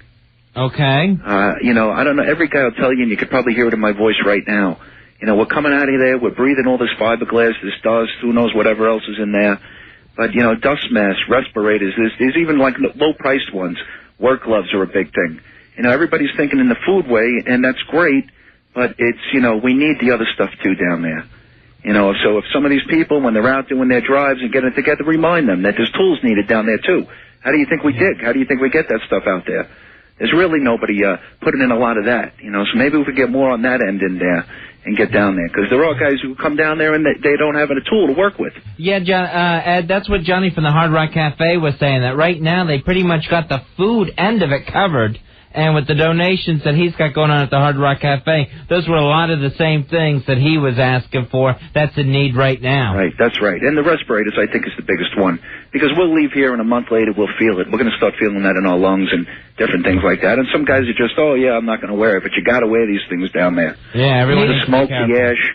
I mean, it's really bad. You got that number for Hard Rock, Johnny, again for us? Yeah, Hard Rock Cafe on 57th Street between 7th and Broadway. 8 a.m. They're going to start the donations and taking volunteers again. 212-489-6565. 212-489-6565. Thanks a lot, my friend. Okay, take care, guys. All right, see ya. Thanks for all your help, too. Thank you, Ed. Here's John. John, you're on Ron and Fez. Hello, John. Yeah. Yeah, go ahead, buddy. I was just saying, I was just thinking, I actually went to a military school immediately after Desert Storm for high school. And, I heard a lot of teachers call in. My father used to be a teacher. And, it really shouldn't be left up to the teachers. Last night I was down there, and I went down there mainly to grasp it. Because everyone has said it looks like a movie. You're watching it on TV. I really feel that if people really went down there with their kids, just on the outskirts of, where they have it boarded off, especially over at the West Side Highway, you know, it may be a little bit easier to explain, you know, to your kids, you know, on what has actually happened, and to really have them understand. So at least not only people our age, but the younger, you know, kids will remember when they're older. You know, I mean, they are, you know, the future politicians and the future of America. So. All right, John. I don't know about sending kids down there, but thanks a lot, John. 877-692-1027. I think every parent's going to figure out what's appropriate for their kids. We mentioned several times Nickelodeon has that special on at 8:30 on Sunday. Here's Danny. Danny, you're on Ron of Fez. Hello, Danny. Yes. Go ahead, Danny. How you doing? Basically, I want to say thank you to the security that we had down at the New York Stock Exchange. A bunch of those guys are good friends of mine. They all know me as the commish, just in case one of them are listening. They were great. They kept, you know, the crowds from going into a panic. Of course, being down on the trading floor, you know, after what happened, and actually seeing it with our own eyes, not just on TV, because we were outside after the first plane hit. Right. You know, rumors were going around basically saying that it was some guy who had a heart attack, might have crashed into the plane, and you look up and you see the 767 being swallowed up basically by the second building, and unfortunately it's kind of burned into my mind's eye. Yeah, I think it is for a hell of a lot of us. And, I mean, just basically running away from the debris. The streets were in a panic. And these guys, you know, over on the trading floor, you know, they were good. They kept everybody calm. Compliments out to Richard Grasso. Kept everybody calm. And, you know, we were all sitting on the floor, you know, basically waiting for instructions. But, you know, being at such a place, you kind of think you're the next target. Sure. Being that these barbarians, as you want to call them, you know, they were basically after the financial end of the city. And, you know, we're sitting there on the floor. You know, they let everybody out in time in a good orderly fashion. And thank God, you know, a lot of us are home. I lost some friends up on the 106th, I believe, Windows of the World. Right. I want to give my condolences out to Bobby Sutcliffe, Tommy Sullivan. They were a member firm down on the floor. Good friends of mine now. Actually, one of the guys that worked for him ended up coming in late for work, which is a dear friend, and said, the hell with it, I ain't going to the breakfast meeting late. Right, I saw they had that breakfast meeting. Yeah. There was a thing on TV today of just showing different people who kind of would have, who were saved because maybe they got fired the day before. Oh, yeah. Or they slept in or got drunk the night before. I heard the one young lady who got laid off from her job last week, and she said that she actually got to say goodbye to everybody because she had lost her job. Isn't that something? Yeah. And she didn't know it would be her final goodbyes to them. No, well, nobody did. I had just come back. I was away the week before, and Tuesday was my first day back from vacation, and, you know, surprise. You know, so I've been listening, you know, watching TV and whatnot, just basically hoping that what the president does is the right thing. Yeah, we all hope that, my friend. I mean, you say things out of anger, but I'm pretty sure he'll take care of things. What is it that you like to see him do? What would I like to see him do? Yeah. You're not allowed to curse on this radio, are you? No. No. I mean, just like everybody else, I mean, you get angry, you want revenge. There's a lot of innocent people. You can't blame, you know, the Muslims and whatnot that are here in this country. Some of them actually came here to do good. But just get rid of the terrorists. Find them, destroy them. But unfortunately, they're like cockroaches. You know, you squash one and you know, meanwhile they laid 1,000 eggs somewhere else. So if we can find some kind of a potion or something just to get rid of them all, you know. But like I said, they're like weeds. You keep, you know, knocking them down, and they just sometimes keep coming back up. Thanks so much for calling. Commish, Fezzy. It's the Commish. Take it easy. Thank you, Commish. Here, we got a little bit of when the president was there at Ground Zero today, and he just started talking through a bullhorn to the workers. What was he? Was he wearing like a leather jacket or something? He was very cowboy looking. Looked like that bomber jacket that he tends to like to wear. He does have like a bomber jacket. I guess he used to be a pilot at one time, right? Yeah, he was. You know what? Now, I see some footage of him on the news, and it looks a little more. And it doesn't look so leathery. It looks a little more materialish. I think you and I are trying to think of him in a leather jacket at all times. Strapped to leather, looking like Clint Eastwood. All right, so you'll hear him talking to some of the union guys and stuff down there. And this is a very short clip of when someone said, "We can't hear you." I can hear you. The rest of the world hears you. And the people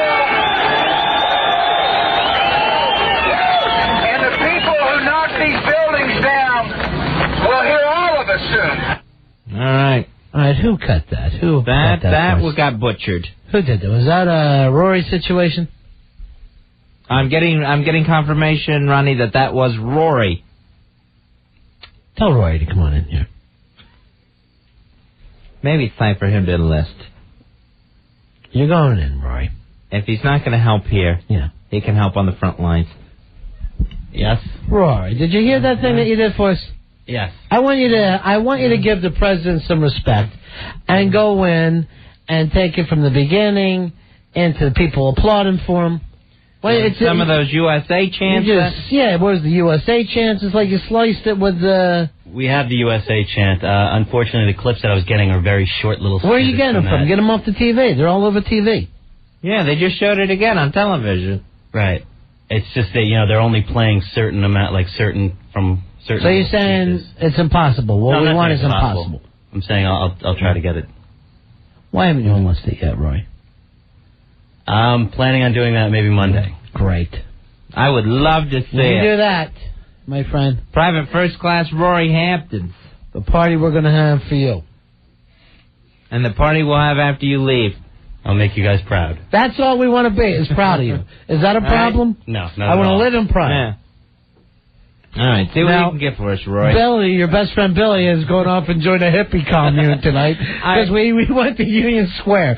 So does that mean that we could take the huge American flag down out of our I guess so, because the peacenik, last word I got, he is headed to California to live at Big Sur. Right. So he's got his hash pipe after being in the village for 6 minutes. He hung a gigantic American flag across the windows of our office and went down there like Bugsy McGraw, all USA, USA.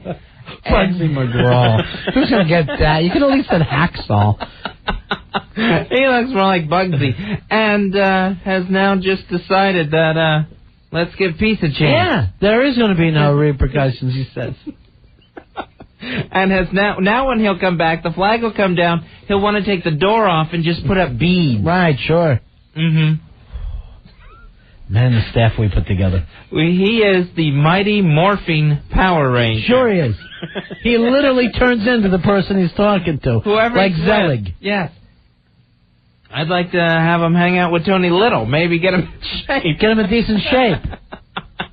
At the very least, he'd buy one of those machines off Tony. Right, yeah. One of those stretching machines they see at 4 o'clock in the morning. Yeah, we had a nice scene in the office where the rotund Billy Staples decided to change his shirt right in front of all of us. All right, that's enough. 877-692-1027. Here's Greg. Greg, you're on Ron and Fez. Hi, Greg. Hey, guys.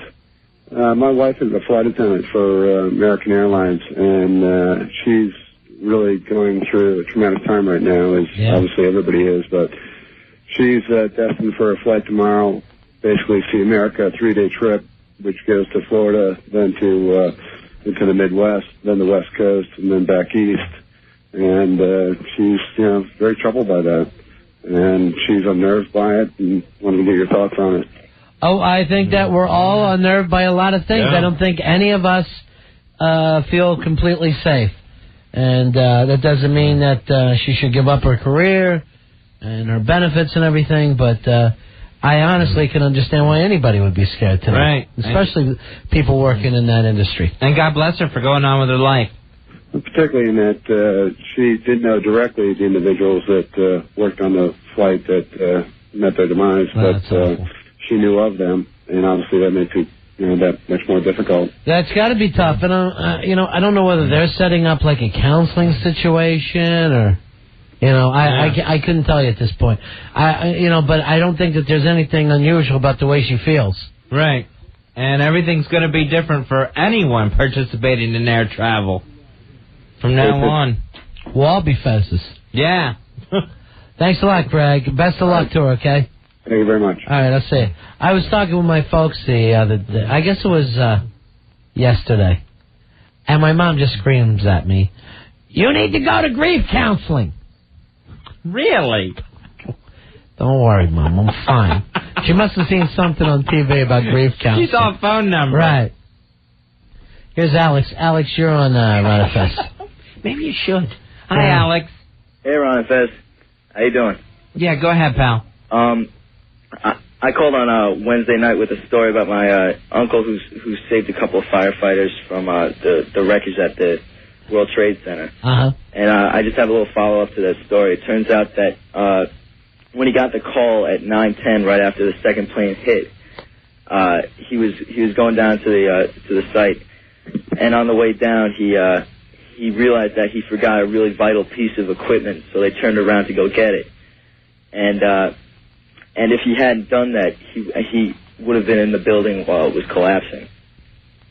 Yeah, there's all kinds of those stories about people who should have been somewhere and weren't, and that saved their life. And it's amazing. Yeah. Thanks, buddy. Oh, one more thing. Okay. All right, Alex, what's that? And how about that the people who did this, they put some handcuffs on them and let them loose on the streets of Manhattan and see what happens to them then. All right, thanks, Alex. See you later. Take care. Like I don't think they would need to be handcuffed if they have to fight all of Manhattan. Handcuffed in Manhattan is the Fez WNEW biography that's coming up. It's a whole different kind of party. Oh, I let him go. Here's Matt. Matt, you're on Run of Fez. Hello, Hey, Matt. guys. Buddy. Hey, guys. Buddy. I just wanted to talk about releasing of emotions and energy.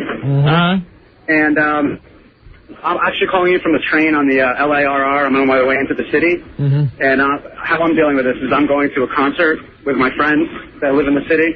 And we're just going to kind of have like a spiritual experience and try and understand everything that happens. What show are you going to? I was told not to plug it. Why? I don't know. But it's a band called Umphreys McGee, and they're in the Village. They're playing in the Village. All right. And everyone go there. Do you have an opinion about that? Like, do you think that's okay?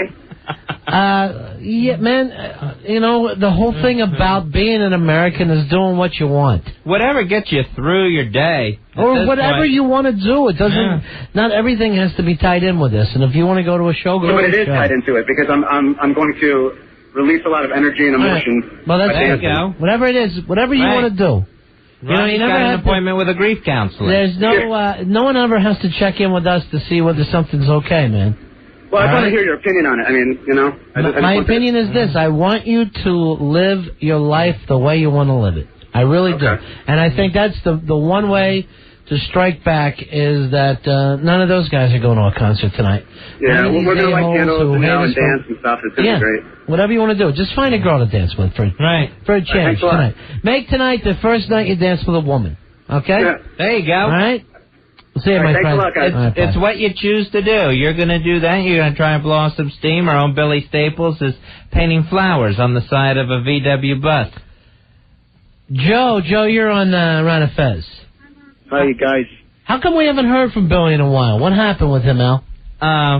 He's I'd like to thank you guys for. No problem. All we're doing is our show, Joe.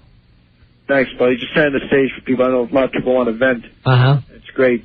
Like Bainbridge and Bensonhurst are really coming out because you got tons of people coming through. We got the restaurant owners all coming through. We got big setup at Councilman Golden's office on 90th Street and 3rd Avenue in Bainbridge, Brooklyn.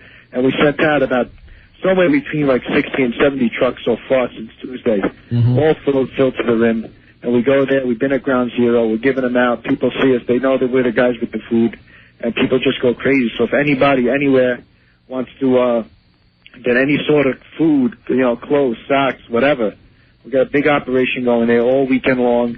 It's probably going to be going into next weekend. I'd just like to thank the neighborhood for coming out. Everybody's doing really, really great out here. Everybody's sticking together and doing their thing. I'm glad to hear that, Joe. Love running fast. All right. Buddies, thank you for everything you're doing. Dave, you're on the Run of Fez show. Hi, Dave. What can we do for you? Hey, guys. How you doing? I'm a police officer also. I'm in the city. I'm on my way to there right now. I just wanted to say, there was a call that I called before about bringing his kids to the city and that going down there just to look at it. Right. Please, do me a favor. As a public service, just let them know, please don't go down near that area. Right. It's hard enough getting anything, the materials down there, the people down there, the equipment down there, and on top of it, having to have to go through people. Right. I mean, I know everybody wants to help, and our hearts go out to everybody that lost somebody, but we don't need the people down there to look. You can see everything you need to see on TV. You really don't have to go out there and look. It is a horrible sight. Just take that and try to explain it to the children, and, let's just take it from there. Thanks a lot, Dave. Good idea. Thank you, guys. All right, see you later. 877-692-1027. Jade, you're on Ron and Fez. Hi, Jade. Hey, guys. How you doing? Hey. Hey. Yeah, I just wanted to know your opinion, actually, on what you think about all the media and all the coverage that they're doing with the president and all their immediate actions that they're taking with all the information that they're getting about the terrorists and what they're going to do and bomb their country and stuff. Like, I wanted to know if you think they're giving too much information and they're, like, endangering the actual safety of the president and his colleagues. I just wanted to know what you guys thought about that. Well, again, it's the cost of freedom. Every year we get more and more 24-hour news shows. All the local shows are basically, all the local stations are going 24 hours. And they can't fill them. They really don't have the qualifications to actually fill up 24 hours a day. Right. I mean, before the tragedy, look at how they tried to stretch the scary Condit Chandra Levy thing into 24 hours a day. Right. So there have been a lot of mistakes. Joe Biden was actually on television today, taking them to task, Senator Joe Biden from Delaware, for reporting things that didn't happen, saying we found 10 cops last night. It turned out not to be true. Right. We had 2 death squads arrested yesterday in the New York airports, which turned out not to be true. He says, you don't, and he was not pointing his fingers, but he was like giving them a lesson like he was a parent. And he was like, you don't want to panic people or get people overly excited and hopeful. So, take it easy, take it back a step. Yeah. The problem is these guys, they have to be allowed to do it. We have to have the news. You just wish that they would show a little more discretion, and sometimes you wish that they would be better. Yeah, today was the first day that I actually got annoyed with some of them. It's just a lot of them I just couldn't take listening to anymore. The MSNBC girl that's on the scene, she has been shrieking all day, and it makes you nervous. It makes you think something else is happening when it's not. What are you doing watching MSNBC, Pheasant? Can I ask another question? Out of all the news things, get the hell... You got CBS going full-time. I know, but then someone else will do something that makes me annoyed, and I flip to CNN and then on from somewhere else from there. Can I ask one more question? Yeah. I just wanted to know what you thought about the security in schools and stuff. I go to the Fashion Institute of Technology, and and I really feel... I mean, my brother was in the second... tower when the plane crashed, and he just barely got out. So it's thank God for that. Hard for me. I know. Thank God. I just pray for the families and the people missing, and my love just goes out for everyone. But it's just hard for me to I'm sorry. It's hard for me to even think of going back to school in the city and feel that I could get through the tunnel safely. I commute, however, 2 days a week to school. It's just. I know it's a decision I have to make on my own, but it's at the same time, like my family, my dad and my mom want me to go back, but my brother understands because he was there, so I feel so torn doing that too. And I know I have to move on, and I don't want them to get the best of me, but I know I could continue my education somewhere else. Well, these terrorists took so much from us. They took so much life, the destruction they caused. At one point we just all have to decide how much more we're going to let them take from us individually. I know. And, of course, like anything else, it's up to you, honey. You're going to have to deal with that yourself. And, maybe you could check around to see if there's people to help you with it, whether there's counselors at your school. Why don't you just kind of be honest about it and talk to your school and say, look, I'm having some problems. You won't be the first young person that had problems at that school. Exactly. Thank you so much. You guys have been just such a stronghold on... And everybody, all your listeners, and just God bless you so much, and everybody else out there who is just standing with America right now, and thank you. Right, and Jade, you study fashion. Are culottes coming back? No. He wears culottes every single day. Culottes are coming back. You're so funny. All right, bye-bye, honey. Thanks, guys. They're more of skirts, is what they really are. 877-692-1027. Either way you put it, they look terrible. It's all I can fit in. Here is Maria. Maria, you're on Run of Fez. Hi, Maria. Maria. Hello? Yeah, you're on the air, Maria. You're on Run of Fez. I didn't know if you can hear me. I'm on my cell phone going through a toll booth right now. You guys are doing some amazing things these past few days. I've just recently started listening to your show, and you guys are just amazing right now. And You should hear us when we're normal. I haven't heard much from, the college community as far as calling in and talking to you.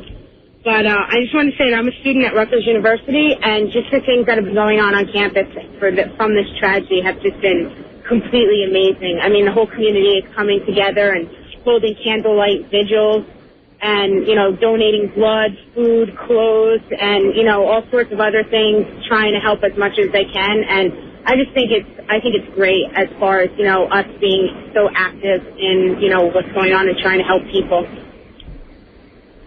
Okay. I'm glad to hear it. All right. Yeah. Stay on Thank you it, very honey. much for allowing me to, put my 2 cents in. No problem at all, honey. Take care. Bye-bye. Here's Rosa. I think Billy Staples is planning a sit-in at Rutgers. I'm not sure. Rosa, you're on Run of Fez. Hello. Hi, Rosa. Hi, everyone. My heart and my family hearts go out to everybody there that are the victims of the World Trade Center bombing. Crash.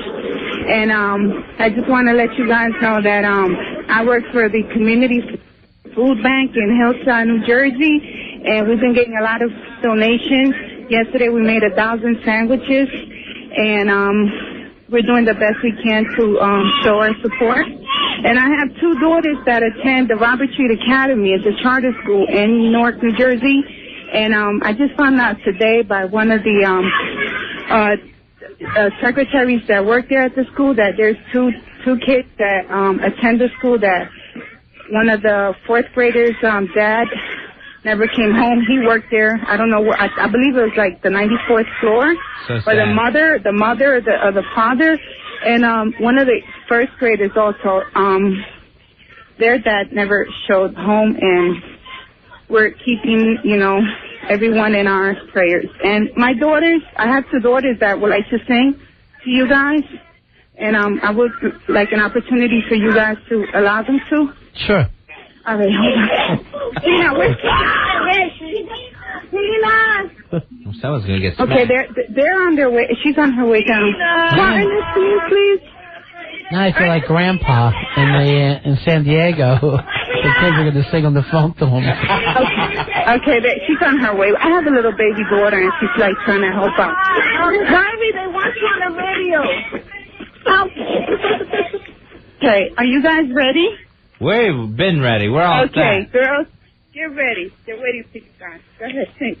God bless America, land that I love, and beside her and guide her through the night with the light from above, from the mountains to the prairies to the oceans, white with foam. God bless America, my home, sweet home. God bless America, my home, sweet home. We love you, America. We love you, America. Oh, come here. Guess what hand I got candy in for you guys? All right, peoples. We love you. All right. Straight up from North New Jersey. All right, straight up. Very sweet. Thank you. All right, bye-bye. All right, bye-bye. There they go, Fezzy. Yeah. Kids singing to us. Right. Rory, hack that up and get it for us on a card or something so we can play that again later. 877-692-1027. Fezzy, why don't we check in with 1010 wins? Okay. For a couple of minutes, and we'll be right back to take your phone calls. We will do that. Our phone number, 877-692-1027. We'll turn it over to 1010 Wins News Coverage. 1027 WNEW New York, carrying live coverage from Infinity Sister Station 1010 Wins of the tragedy at the World Trade Center. That is 1010 Wins News Coverage of what's going on in New York City. We're Ron and Fez. We're on 1027 WNEW. Just taking some phone calls from people tonight, Fuzzy. It is the day that the president has set aside for prayer. And then after that, I guess he and advisors try to get to work. Prayer and candlelight vigils all over the city. Yeah, the candlelight vigil started probably about 7 o'clock, actually, across the entire country. And we're hearing a lot of people coming over to the firehouses and saying a lot of nice things to folks like that right here on 48th Street. People have been stopping by the firehouse and thanking all those people where they lost 14 members. Over on Roosevelt Island, Fez, they took the candlelight vigil down there tonight. Nice. Union Square, big candlelight show, and all over the city, and actually area, and I guess country. Is that it? It's all over? Yeah. Candlelight vigils going on in cities all over this great land of ours. We are checking out Billy Staples is heading over to the... I love the patriotic thing. I know that. I love to say those things. You actually aren't far from that Zelig thing. You're ready to... What do you want me to turn into here? Billy Staples is heading over the West Side Highway, and we'll talk to him in just a few moments, Fez. A lot of people are gathering over there and cheering on the people that are coming in and out of the Ground Zero situation. Here is... let's go with a young girl who says she just went back to school today. It's Diana. Diana, you're on Ron and Fez. How you doing? Hi, Diana. Hey. Yeah. Just need to vent today. I'm 17 years old and I'm a senior. And hello? Yeah. Okay. And I go to high school in Queens. And today was actually the first day that I came out of the house. And it was kind of hard because, like, you go in and all the teachers just expect you to go on with your regular activities. And I really don't think that's right because I don't want the students to just, you know, I don't want them to express the anger or whatever is going to come out of this in a couple of weeks. I just think that they should, you know, cope with this right now and just not forget about it. You'd rather that the school did some kind of counseling and let the kids talk and... I mean, they have the counseling, but still, you know, I think that a lot of kids just don't want to talk about it, but I think it would be the right thing to do right now at this moment. Uh-huh. And I know some of the schools have opened up the auditoriums and letting the kids go in there and just talk to each other, and some of the teachers come in and talk. And yeah, well, we have special rooms like that. Mm-hmm. And I also want to thank all the great firefighters and just all the volunteers. Thank you so much. This is so surreal. I understand. I'm sorry that you're hurting, honey. You're here in high school. It should these should be good days for you, and I'm sorry something like this happened. Okay, thank you. We never advantage of those counselors that are there for you. Yeah. Okay, thanks a lot. All right, thank you. Bye-bye. Bye. On a personal note, Fuzzy, could people please stop emailing me the Satan smoke face and anything to do with Nostradamus? Those are two things I can do with that. Yeah, they're keeping the email in business. Is this Caitlin? Caitlin, you're on Ron and Fez? Caitlin? Yes? Now, how are you, honey? I'm alright. I just spoke with my father a few hours ago, right after, I guess, Bush left, and he was actually back at his firehouse in Newark. He was over helping out, and I called him and I wanted to know what was going on, and he told me some of the most horrible things I've ever heard in my life. He said that today he was working with a crew and they pulled out 2 bodies, lots of limbs, and just sometimes just flesh, just handfuls of flesh. He said that TV doesn't show the destruction that's really there. He says it was basically total annihilation, and that you could have 100,000 people there helping and it will still be useless. That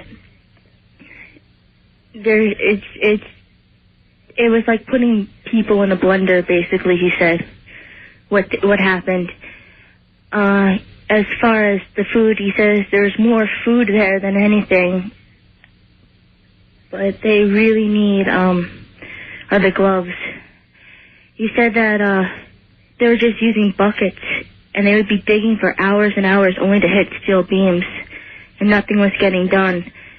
They said that there might be people still alive in the mall, and that they should really be trying to start from the street up and try to get down into the mall.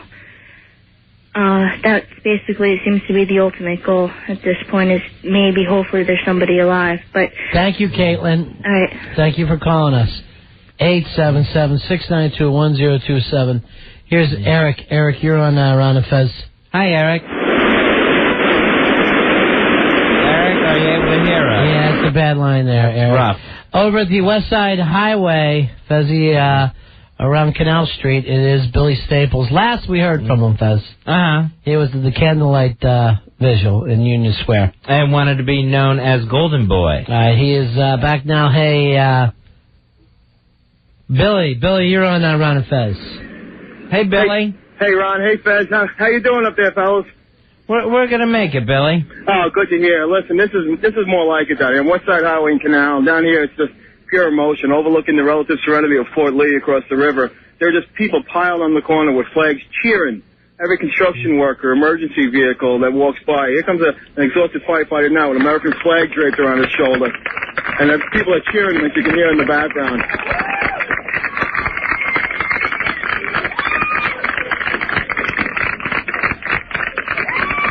Looks like a whole crew from upstate New York, female firefighters, all volunteers, just passing by the point. Everyone's just applauding them and cheering them, and they're thriving off this, too. Everyone here is very emotional, and it's a beautiful sight. This is very unlike Union Square right now. Okay, Billy. All right, sounds like they're all getting a nice round of applause, all the rescue workers. Yeah, and to go by. It's a steady stream of guys going in and guys coming out. This is a never-ending thing here, and it's absolutely amazing to see, because we're about 10 blocks from the site here. All right, thanks a lot, Billy. See you later, buddy. All right, that's Billy Staples. He's on the West Side Highway. Here is Jay. Jay, you're on the Ron and Fez show. Hi, Jay. Hey, Ron. Hey, Fez. Yeah. I'm just calling with some advice for those people that feel hopeless right now and everything. I'm a third-grade teacher down in Jersey, and I was just feeling like I was just sitting around and talking out about it too much. And I just had an idea with another buddy of mine, and we sent out a thing for the people to send in stuff. We got a couple 100 gallons of water, gloves, underwear, socks, everything that the people needed. And we're bringing it up tomorrow. Just the slightest little thing you do will help you deal with this. I'm sending my government tax return to them, and anything that you can do helps. And actually what I'm calling for is also some help. I want to know where the drop-off is in Jersey City where we can drop the stuff. Was that at the mall, Hawk? Which mall was that? We'll put these guys on hold and talk with Albert. The Newport Center Mall. Yeah, Newport Center. There you go. Newport Center, Jay. And talk to him off the air. 877-692-1027. Mike, you're on Ron and Fez. Hey, what's up, guys? Hey, buddy. Listen, I just want to, we're doing a benefit improv show down in Jersey. We're doing 2 shows tonight and tomorrow night. All the money's going to the Red Cross. It's an improv jam. If anybody's interested, they can go to improvjam.com. We're right in Red Bank, New Jersey. And the shows are 11:30 tonight, 11:30 tomorrow night, $10 a ticket. All the money we get is going to the Red Cross. Plus, we've already collected a lot of donations. You're doing an improv show? Yeah, we have. Haven't we suffered enough this week, Mike? I know, man. But you know what? It's just like last guy said, every little bit counts, and sometimes you need laughter.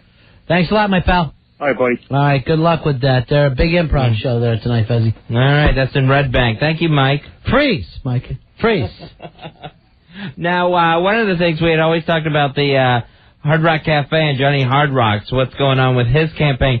Johnny called back. He said that they have more than enough volunteers for tomorrow. Is that right? They will need volunteers for Sunday and Monday, and you can also still bring your donations to the Hard Rock Cafe on West 57th. But he said they are overloaded with volunteers for Saturday's run. Okay, so here's a great way to spend your Sunday. Uh-huh. All right, you want to feel like that you're part of this situation, give them a call, 212-489-6565, 212-489-6565. The Hard Rock Cafe in New York City on 57th Street, Fuzzy. Johnny Hard Rock and the gang have really been working hard. And they need your help. 489-6565. Great way to spend a Sunday.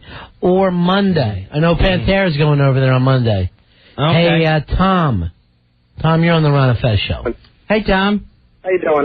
Listen, I was thinking about something.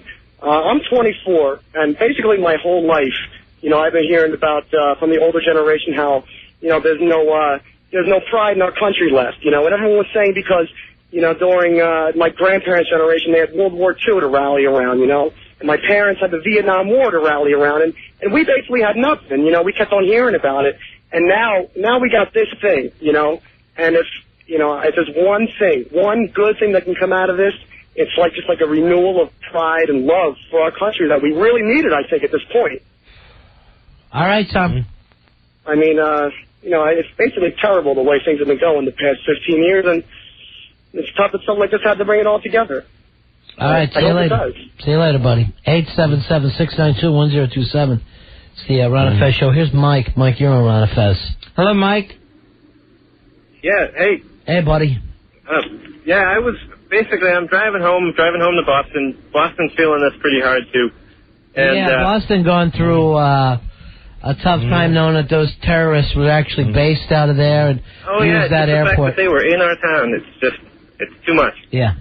But I'm driving home from Jersey and I knew that, the GWB would just be packed, but I kind of had to drive on it. I sat in traffic for about 3 hours to get through, just to kind of see the buildings and kind of say goodbye, My dad brought me there when I was little, and I got good memories of that, and I was looking forward to bringing my little 2-year-old someday to see the World Trade Center, and, they took it away from us. It was just kind of my way of saying, goodbye to the buildings. All right, Mike. Thanks, Mike. It's rough. We all feel like we've been robbed. Here's Ray. Ray, you're on Ron and Fez. Hello, Ray. Yeah, hi. What do you call? I never got on radio before, so I'm a little nervous. No problem at all, Ray. Take your time. All right. I just went up to the Javits Center. They said they're not really taking anything else. And then they're sending me all over the place and stuff like that and whatnot. Right now I'm standing in front of the 14th Street Salvation Army, I guess. And they're, that's where they sent me now. And I was just walking up to the door when you put me online, so I'm still trying to find out if that's where they want me to go. And they also said Shea Stadium and Giant Stadium, but they don't know if those are full yet either. Is this a place to drop the food off? All right, thanks a lot, Ray. There goes Ray. He's looking for some place to drop off his stuff. That's why it sounds better to drop it off in the suburbs rather than coming directly into the city. Yeah. And especially going downtown. So, and they will need stuff again. It's, maybe not in this first few days they've been overloaded, but this is going to go on for a while. And they will continue to need volunteers and items. Maria, you're on Ron and Fez. Hi, I was just telling whoever answered the phone that I'm driving up the Palisades, and I was looking up at the sky because it's just, black, and I could see the lights of airplanes flying overhead. Everybody should just look up if you're outside right now and just admire it because we are going to get back on track, and I'm looking at another one right now. It's stupid. I'm driving on a highway and looking up at the sky. Yeah, why don't you just, look at the road. I know, I'm being very careful. It's like it's driving on the like horizon. But... and I called the sports guy this morning. I went and bought stuff. I donated this morning. And, That's great. we're going to recover. Thank you, honey. Well, bye. All right, bye-bye.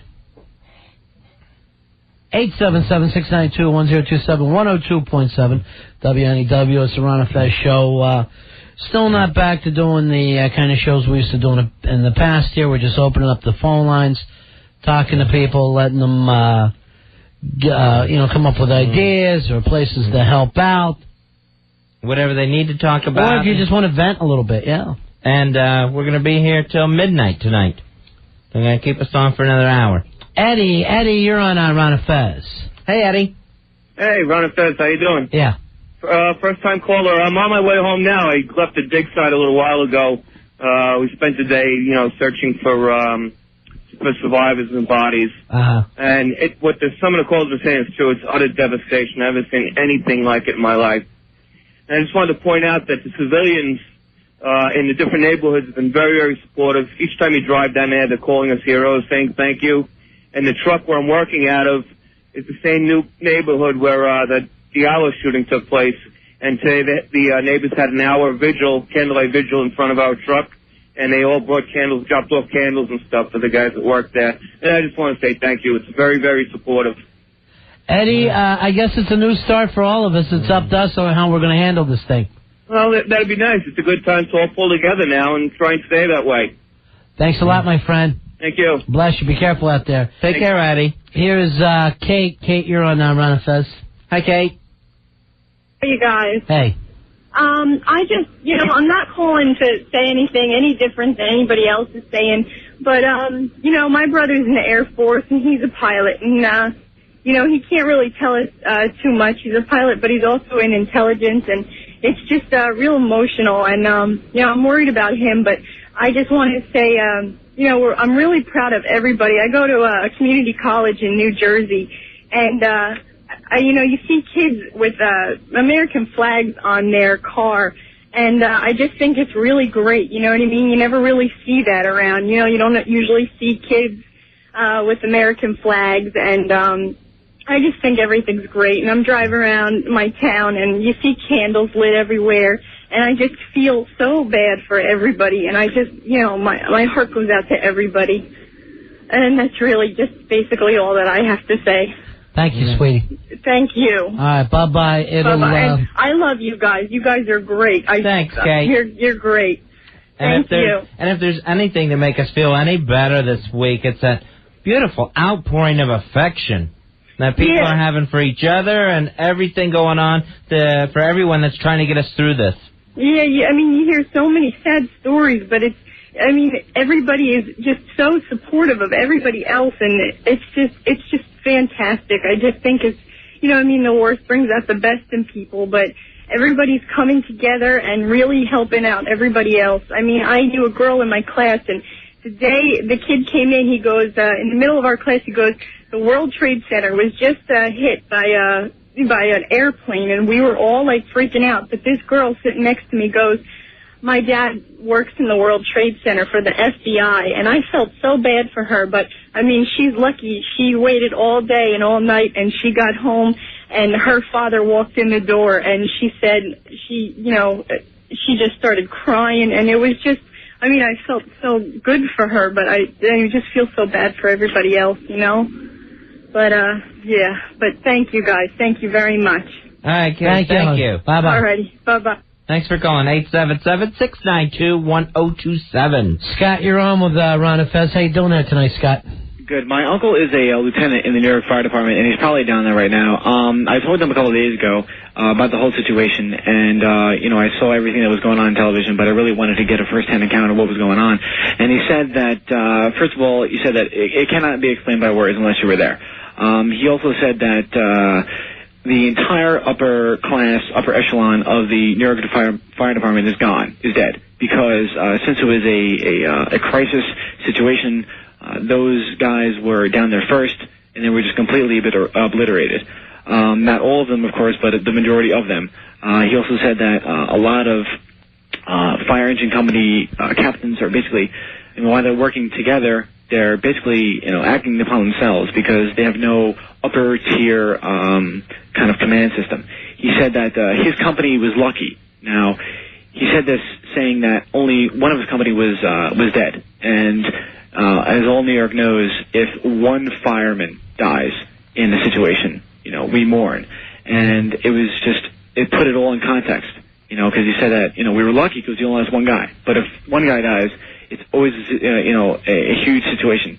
He said that he had 5 guys near the center of the World Trade Center when it came down. I'm not sure which one. They knew that it was coming down because of the fact that the elevator shaft was just crumbling and shaking, everything like that. They were only at 21st floor when it happened. There were 5 guys. They grabbed the center elevator shaft. They slid down it for about 10 flights. That ended.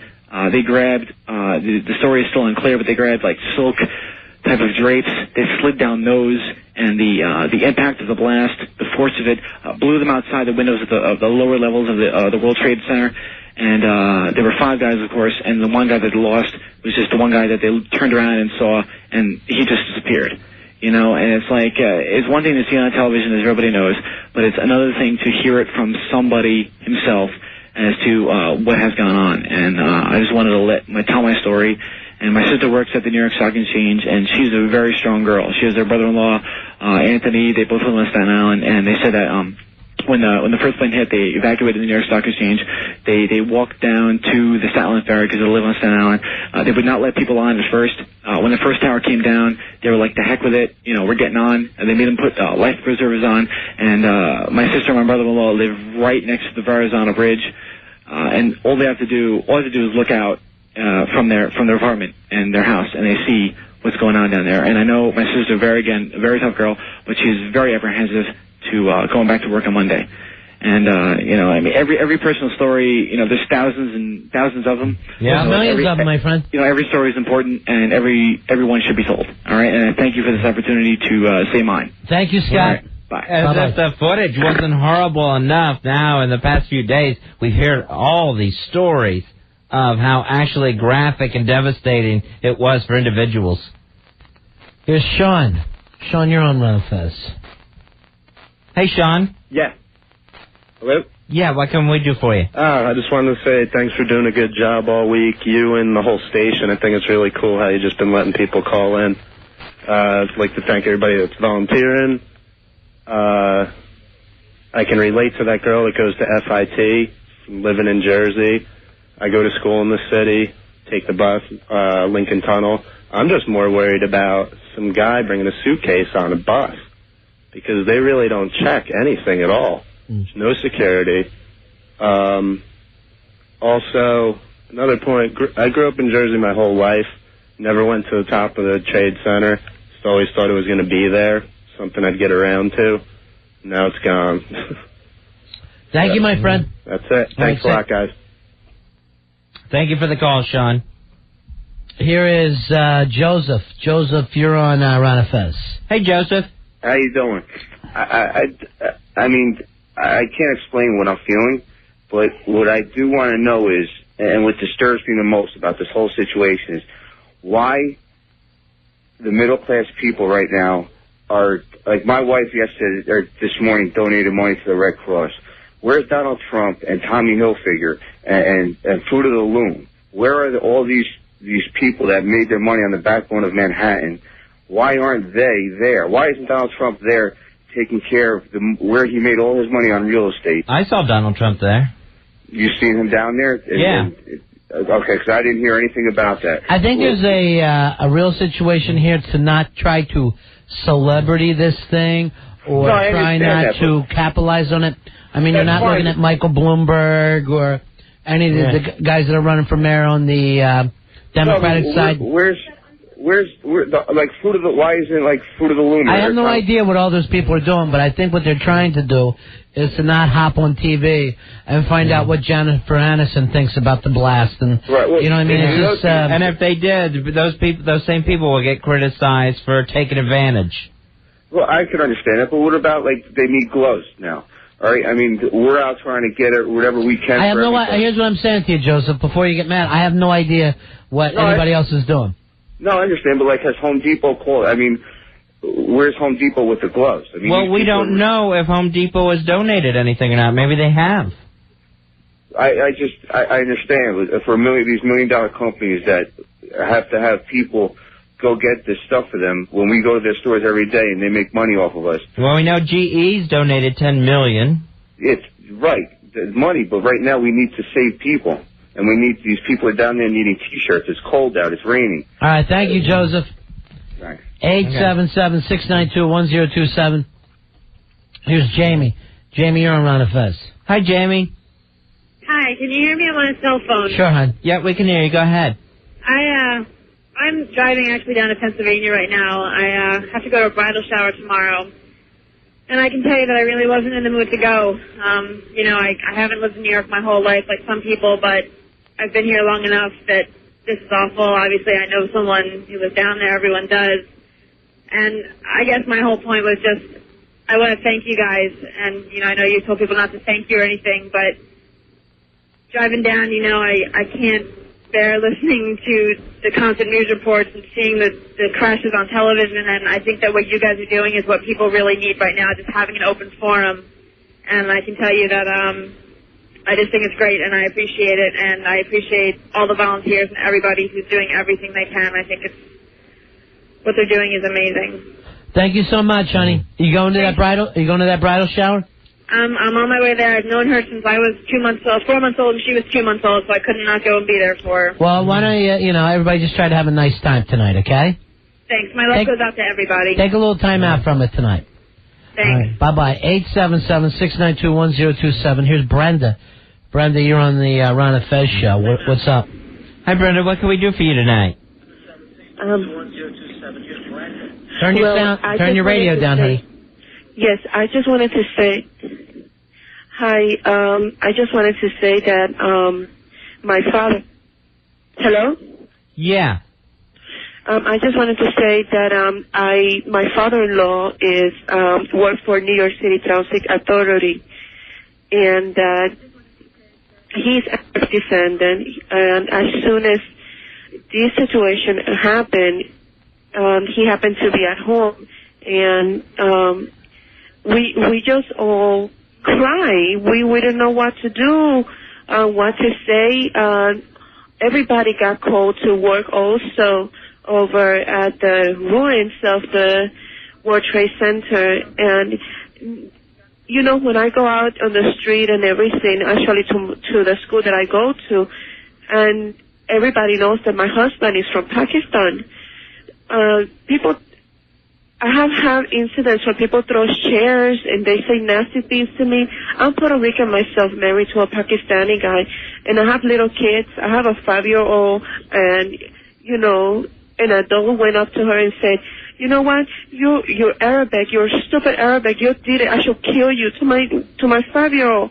It's not fair, because not every single Arabic and every single Islamic people follows the teaching of the Taliban. They're good people, good, kind-hearted people who are also right now working and suffering for what also happened. It's just not fair to be treated this way at all. I feel so bad and so sorry for what had happened to every single family. It is terrible. Brenda, I'm sorry any of those things happened to your family. And thanks for calling in to let everyone know. It's very, very misguided. The mayor has said, of course, not all Arabic people are involved in this. The President of the United States has said not all Arabic people are part of this. You want to be very, very careful to take care of your neighbors. We're talking about everybody coming together. Take care of all your neighbors. Thank you, honey. Bye-bye. 877-692-1027. It is the Ron and Fez show. Fez, we had a gentleman was just asking us a couple of moments ago, where is Donald Trump and where is Fruit of the Loom and some other companies. He mentioned Home Depot. Now, we found this out. Home Depot is supporting the recovery and relief efforts following the tragic events that happened this week by donating $1 million to the United Way. And in addition, the company is launching a 14-day collection effort that's going to begin actually today, Friday, at all Home Depot, Expo, and Villager hardware stores in the U.S. and Canada. And then they're also going to participate in some blood drives later on in the month. So they're there. Just because a lot of this stuff isn't on television doesn't mean that. And I kind of think it's a good thing not to try to celebrity up this situation, Fezzi, because the people that are being treated as heroes right now are the guys who are out there doing heroic work. And it doesn't, I don't know why you just need Alec Baldwin suddenly to make things better. Nothing against Alec. Maybe he's doing things in his own way, but he doesn't belong on TV right now. Here's Eric. Eric, you're on Ron and Fez. Hello, Eric. Eric? Hey, how you doing? Hey, buddy. Yeah, go ahead, pal. Hey, I'm a detective down in the city, and we were mobilized down there right after the second plane hit, and we stopped off at the Home Depot, and I would estimate in a couple cars that we had in a van that they just threw like $1,000, a couple of $1,000 worth of equipment, gloves, goggles, respirators. Nobody asked for anything. They just, filled up our cars and said, thanks and good luck. Thank you for sharing that story with us tonight. Yeah, we've had, calls from people that were upset that other people didn't have candles or flags. You don't know what people are doing. Some people are, going out and donating the blood, or they're dropping off the water. You don't know what each individual's doing, so try not to assume that some people aren't helping. Also, you remember when Nancy... Nancy! Earlier was upset with people of Jersey, and a guy wrote to me, I went to 4 stores looking for a flag. They're all sold out. I don't have Betsy Ross living in my basement, Nancy. Oh, man. The Walmart and the Kmart combined have sold over 500 million flags in the past 2 days. 500 million? Yeah. Unbelievable. I know. That is a lot of flags. I didn't know they had that many available. Mike, you're on Ron and Fez. Hey, Mike. Yeah, how's it going, guys? Yeah, go ahead, Mike. You're on the air. Are you there? Yeah, we're right here, Mike. Can you hear us? Yeah, buddy, I'm on my cell phone. Okay, you go ahead. You just start talking. All right, yeah, I just wanted to say I think it's a good thing. Everyone's coming together, and we're really showing our true colors. We're going to prevail through this, and we're going to show everyone around the world that Americans will come together no matter what the crisis is. Thank you very much, Mike. I sure hope so. According to the president, this is going to be a long, drawn-out thing. And as far as the flag stuff, maybe that's all just part of it, that you need a little pep rally thing. But I don't see people, if this thing carries on for 3 or 4 years, I don't see people waving flags that long. Yeah. You got to be very careful about judging your neighbor and seeing how committed people are, because if they happen to be wearing a I Heart New York shirt, sure, they might be doing all kinds of things. So, don't start taking each other's temperature just yet.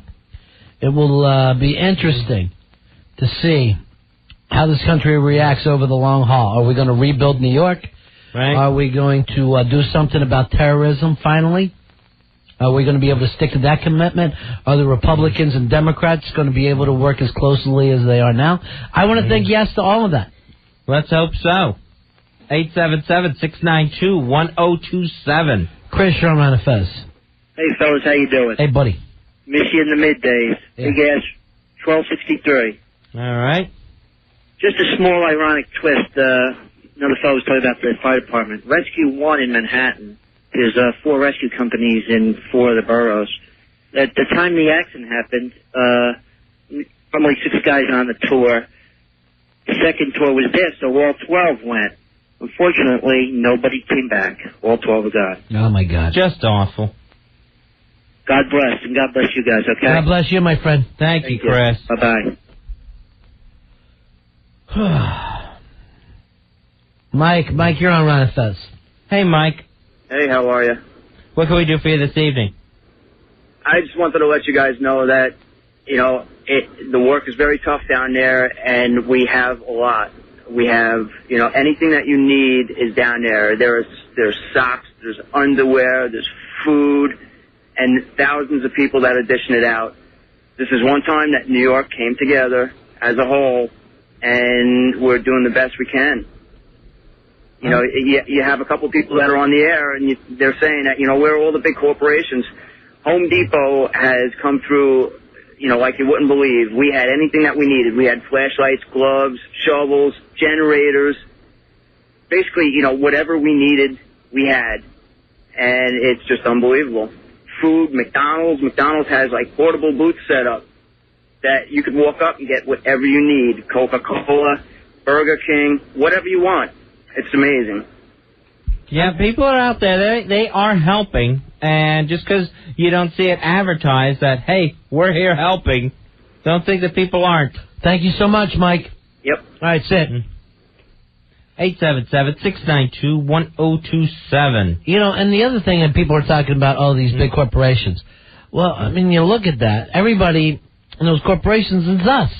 That's who works at Coca-Cola and McDonald's and, run all the way down this thing. American Express, and it's us right now. So I guarantee you, folks, everybody's shocked here. Everybody's going to have to pull together and see what we're going to do about this. Hey, Nancy. Nancy, you're on Ron and Fez. Hello, Nancy. Nancy? Hello? Yeah, Nancy. You're on with Ron and Fez. Hi. I just had a quick comment to make about a caller a little while ago, Caitlin, who was speaking to her father that was down there. Yeah. That's great. He's a hero and everything. I really appreciate that. But she should really keep those stories to herself because there are families out there that still have some hope. And she's talking about putting bodies in blenders and that's what it's looking at out there. And I think that's really sad that she needs to say that. Okay. Thank you very much, Nancy. Okay. All right, bye-bye. Thank you for calling with that. Here's Carrie Ann. Carrie Ann, you're on the Ron and Fez show. Hey, Carrie Ann. Hi, how are you? Hey. Thank you for taking my call. First of all, my thoughts and prayers go out to everybody. Second of all, my husband and I volunteer for a Pop Warner football organization in central New Jersey. And tonight, following practice, we had a candlelight vigil and said some prayers.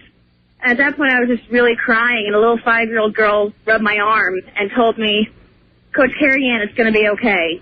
And I think that's really important because we are going to be okay. And while we pray for the others, it's really important that we keep that in mind. Thank you very much, honey. Thanks. Take care. Bye-bye. 877-692-1027, the Ron and Fez show. We're just opening up the phone lines, letting people talk. Greg, you're on the Ron and Fez show. Hey, Greg, go ahead. I don't know if you guys read it today. You read the New York Post? Sure. There was a picture in the Post today it was actually a cartoon drawing of the skyline. And there was a fireman and a cop standing next to each other, and they were real tall. And it said, the caption was, the real Twin Towers of New York City or the other Twin Towers of New York City. And I just wanted to say, I mean, it's the wrong time to be saying something like this, but it takes a disaster like this many people to die for people to realize how important the cops and the firemen are. Yeah, I think the city has responded to that in a big, big way, and the city's heart is broken about everybody who was killed or injured in that situation. And, all we can do is just keep going forward. Everybody's trying to heal here. Oh, yeah. There's no end to the sad stories. No, it's going to take a long time for people to get over. But that's all I wanted to say. All right, thanks a lot, guys. Thank you, my friend. Let's Bye-bye. keep appreciating them. The cops, the firefighters, all the union guys, all down there trying to be part of the rescue effort. Anthony, you're on Ron and Fez. Hey, guys. How you doing? Hi, Anthony. Bear with me. I'm a little nervous being on the radio. Take your time, buddy. I was working on my job. I'm a construction worker, and I'm on the 15th floor of a new building going up over the Lincoln Tunnel. And I bent down to pick something up, and I look up, and there's a clear view of the Trade Center. And you just look up, and you couldn't believe, you can't believe your eyes. And it just so happens that my girl's brother worked on the 98th floor of Trade 2. And I called her up, immediately. I was like, don't be nervous. What floor does he work on again? She's like 98. And thank God he happened to wake up late for work that day. Or else, he would have just never made it. And, being a construction worker, I put these buildings up in the city, it's so, I'm so disheartened by not seeing those buildings there. It's just, it's heart-wrenching. And the only way I can say that it brings everything together is, I was never a big fan of, a lot of NYPD. And now I can't help but stop and tell them thank you, and you're doing a great job out there. That's all I wanted to say. Thank you so much, Anthony. Take care, guys. Thanks for the call, Anthony. That's not a bad idea, saying thank you. Here's Joe. Joe, you're on Ron and Fez. Hi, Joe. Hello. Hey, buddy. Hey, what's going on? I just wanted to make a comment about people that are calling up about the corporations. I work for Coca-Cola on Long Island. And between the blood drives that are going on out here and Ground Zero, I just want you guys to know that we put out over 100,000 cases for those guys. Those guys down there are real heroes. We really appreciate everything they're doing, and we're going to keep it up right through whatever happens with the military and everything else. Thank you so much, Joe. No problem. See you, buddy. Thanks for the call, pal. So I don't know whether you could hear that. It was kind of a bad line, but yeah, it was real low. Coca-Cola has done all kinds of stuff to be a part of this, as far as blood drives and taking a lot of beverages down there. So. Don't be so quick to say somebody hasn't been helping just because it's not on the news right now. Hey, has the TV news been cutting for commercials at all? Not that I have seen. Nowhere, huh? Mm-mm. It's amazing. Here's Brady. Brady, you're on Ron and Fez. Hello. Hey.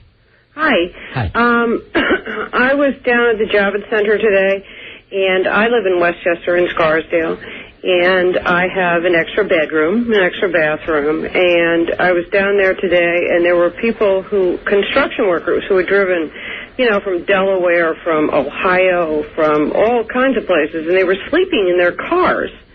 And I said to them, come on home. You can sleep at my house, because they had said to them, well, we don't need you today. We need you tomorrow or whatever. And I think that there are a lot of people in Manhattan, okay, and a lot of people all over New York and everywhere who are trying to, want to do something. But, they don't know what to do. But there are a lot of people, iron workers, they're calling out for all these people, and they're coming from all over the country. But then they get here, and they have no place to stay. They don't even know where they were. These guys didn't even know where they were. I mean, they were like, I don't know, I'm someplace in New York, but they'd never been to New York before. And so we're going to go down to the Javits Center tomorrow and set up a table, and we're going to try and, hook people up with people, people from out of town who need places to stay with people who are in town. And, I just wanted to say that if you do live in Manhattan or in Westchester or in New Jersey or in Brooklyn or wherever you live, if you have a spare room, we could use that, because this is going to go on for weeks and weeks. And, that's for sure. We need people coming from all over the country. We need these people. Do you have any way we can reach you, honey? Well... If people want to call you? Huh? It's 914-633-0539. But tomorrow when we're down at the Javits Center, we're just going to be sitting there at a table. We don't have a number or...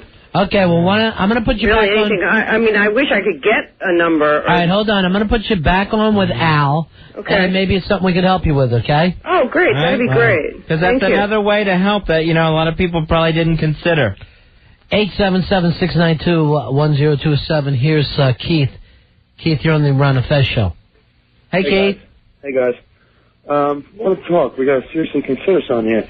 I'm 24 years old, college student, have a great job also. We have a lot of luxuries in life, but what happens if it comes down to ground attack? We need more forces. There's going to be a lot of people that are going to have to enlist, get this, if this is going to be a long, outstretched thing. We haven't heard anything about this. Not like a draft. We're going to need people to step up. We haven't heard about it yet because the president has not unveiled his plans yet. So by the time that he says, here's what the situation is, then between him and the military, we'll tell the country what they need. It has to be seriously considered. It definitely is. Right, Keith, but what I'm trying to say is, like, you and I are not going to be the people who consider it.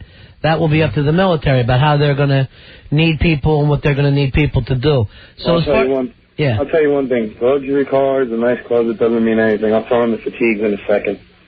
Okay, buddy. You guys have a great night. All right, Keith is in, Fez. All right, good. So far we have Keith and Rory Hampton's private first class. Rory says that his knee hurts. What? He thinks it's plastic. It is not plastic. Here's Rose. Rose, you're on Fez. Hello, Rose. Oh, hi. Hey. I wanted to call in and just say that the one thing that has been very upsetting watching everything on TV and even listening to things on radio is that a lot of the TV casters have been jumping on a story, basically without verifying it, and it turns out that a lot of the reports are false or untrue or are alarming us or are making us to some degree feel at ease. And last night when I went to sleep, I heard the story about a woman who was in a police car and said her husband had called her on the cell phone. He was underneath Tower 1 with 10 other people, and the firefighters jumped in to try and get there. And this morning I woke up to find out it was false. Then I heard that there were 10 people detained at an airport who had fake pilot certificates, and then later on in the day found out that was false. Mm-hmm. So, a good journalist should really check the source, and I know it's probably hard to do when you want to get the information out right away, but this is a major crisis for us. And they really need to think about what they're saying and what they're doing and the information they're giving us, because the last thing they need to do is put us all in a panic, especially anyone that's within the vicinity of the New York area. Now, Joe Lieberman, the senator from Delaware. Yeah. Joe Biden? I'm sorry, Joe Biden. Joe Biden from Delaware. That's the first state, Fez. Also the Blue Hen State. Said the exact same thing today on NBC, and actually took him to task on it, Rose. Almost said the same thing verbatim as you, and literally was telling them, no, that story's false, when they were saying, oh, they weren't connected with that other terrorist cell? No. So still reporting it while Joe Biden's trying to correct them. And Joe Biden's known as the guy with the bong. And that's even why he was if you arrested. watch Channel 2 to Channel 4 to Channel 7, they're all coming up with, like, one jumps on the story and the next one's picking it up from them, and it's not even really their source. And that's probably another problem where they're letting it snowball. Yeah, a lot of these guys, they got to fill 24 hours a day, and they're trying to do, they're trying to be the guy who breaks the big story about what's happened, and... Yeah, but isn't that what this isn't really supposed to be about? I gotta so agree what with they're you. doing is jumping on a big story to further their career, to be the first ones to talk about it, or be the first ones to take a photograph, or the first ones to cover it. So really, isn't that becoming very selfish of what they're really out there doing? Well, it's what it actually becomes is irresponsible. Mm-hmm. Thank you so much, honey. Okay. All right, bye-bye. Thanks, bye. Hey, Thank you, Rose. Earl, maybe you know this. Rick on the SM Feedback wants to know if Eddie Trunk made it back to Jersey. He knew he was on vacation in Vegas. Honestly, I don't know. I haven't had a chance to call him. So The Trunkster was in Vegas, baby? He was in Vegas, baby. Nice. He's living large. I'll tell you. Mary, you're on Ron and Fez. Hello? Yeah, Mary, what can we do for you tonight? Hi, I was just calling because I was at work when I found this out, and I work in a nursing home, and we seen it from one of our residents' window, the incident that happened, and I just felt really bad what people could do to this world, not having a heart. And I just wanted to read a poem that one of my girlfriends wrote, where she felt the meanings of red, white, and blue, what they felt to her. Okay. If I could do that. All right, fine. Okay, it goes red, white, and blue. Rain of teardrops, even the disbelief of dry humanity. World with pain, holding on to faith in their hearts, trying to understand why the yesterday, September 11, 2001, of New York City World Trade Center. Endless love will remain between the layers of the flag, lies innocent names. You and I must keep on praying every day and every night. That's it. All right, thank you, Mary. Okay. What's the name of that, Mary? Excuse me, it's red, white, and blue. I want Roy Hampton to get that tattooed on his arm. On that, the whole thing? Yeah, the whole thing. Really? Thank you, Mary. He's got very short arms, Ronnie. He's like a T-Rex. I never can follow a poem. I never can follow a poem, Fuzzy. Yeah. I don't know what it is. Sometimes it's hard. The Charge of the Light Brigade. I don't think know Earl will be doing that I don't later. know what it is, the cadence or whatever. I just find myself feeling like I'm in fourth grade again. I just, I'm trying to, Well, people tend to speed through one. I don't know why. I start using my pencil as a rocket ship. I'm just sitting here around. Annie, you're on Run a Fez. Hi, guys. Hi, Annie. I just want to say, Fezzy, I love you, and even the deepest, darkest times, only you can make me laugh about culottes. I don't find them funny. I think they're fine to wear. Thanks, Annie. Thank you. Bye-bye, baby. Thank you for the call. Here's Fred. Fred, you're on Run a Fez. Hey, Fred. Hey, Ronnie, Fezzy, what's up? Hey, buddy. What's going on with you today, Fred? Nothing much. I don't know, I just want to say that I got such a, deep sense of patriotism today. I got a nephew, 13, and a niece who's 5, and, this is their first taste, and, they felt like they wanted to contribute something, so I just sat down with them and, made them color some flags and make them draw some flags and stuff, and, it's very heartening to see that, the young kids, get to do stuff like this. And, my heart goes out to, Brenda, the last caller, one of the last callers who, with the kid, she's married to the Pakistani guy. Yeah. Oh, yeah, that was so sad to hear. Yeah, that was kind of tough. that's basically it. I live actually a town from Patterson. Mm-hmm. You know where all that stuff happened. Yeah. And things are actually looking good here. We had a vigil. I'd never seen so many flags. This is majority Hispanic. And usually I'm Hispanic myself. You see so many Puerto Rican, Dominican flags. Right. And now you have an outpouring of American flags, and that's just good to see. And that's basically it. Keep a good job. Thanks a lot. All right, buddy. Thanks, Fred. 877-692-1027. All week we've been just opening the phone lines for what anyone feels they need to say. We'll be here till midnight again tonight. Jeremy Coleman's letting us stay on an extra hour again tonight. Speaking of the Dominicans and Puerto Ricans, Danny Alamonte tried to sign up for the Marine Corps and too old. Really? Yeah, they too said, old to enlist? Yeah, apparently he was out of that age where they felt comfortable with it. He'll need different documents then. Mike, you're on Run of Fez. Hey, what's up, guys? How you doing? Hey, buddy. Dude, this is crazy, man. I was there on Tuesday. I work at 7 World Trade. Yeah. And I felt I had to do something, so I volunteered at the Hard Rock today, and they really were doing a lot of good stuff. Yeah. I never walked around. I'm still in the city now. I just couldn't leave the city. I've talked to so many people today. I was giving out flyers. I walked straight down from the Hard Rock to West 4th and then came back up just giving out flyers. And they really did an amazing job. I came back. I loaded up the trucks. It was like the best workout of my life. And I've never felt better doing anything in my life, so I just wanted to thank them and actually to thank you guys for the great coverage you guys were doing of the whole thing. So to feel a little better, you recommend volunteerism? No, I don't. That made you feel better? It just gave me something to do because basically my building collapsed. Where are you guys going back to work? I don't know. I have a meeting on Thursday, and I don't even know what's going to go on at that meeting. So I work for the government, so I'm still getting paid at least. But, a lot of people, you don't know what's going on with them. It's too soon to get in all this, but I know the federal money is coming in, and they're just going to turn it right over to the city of New York, and the mayor said right away he's going to do stuff about keeping business in town, attracting new business to town. I think it's really, really important to keep that aspect, to keep it in Manhattan. Thank you so much, Mike. Yeah, guys, I just wanted to thank you for the great coverage, and also, I'm a couple of blocks away, actually. I'm on my way home, and I was just wondering, maybe even stop by with a couple of Foster's oil cans or something and just have a drink and just to thank you guys in person.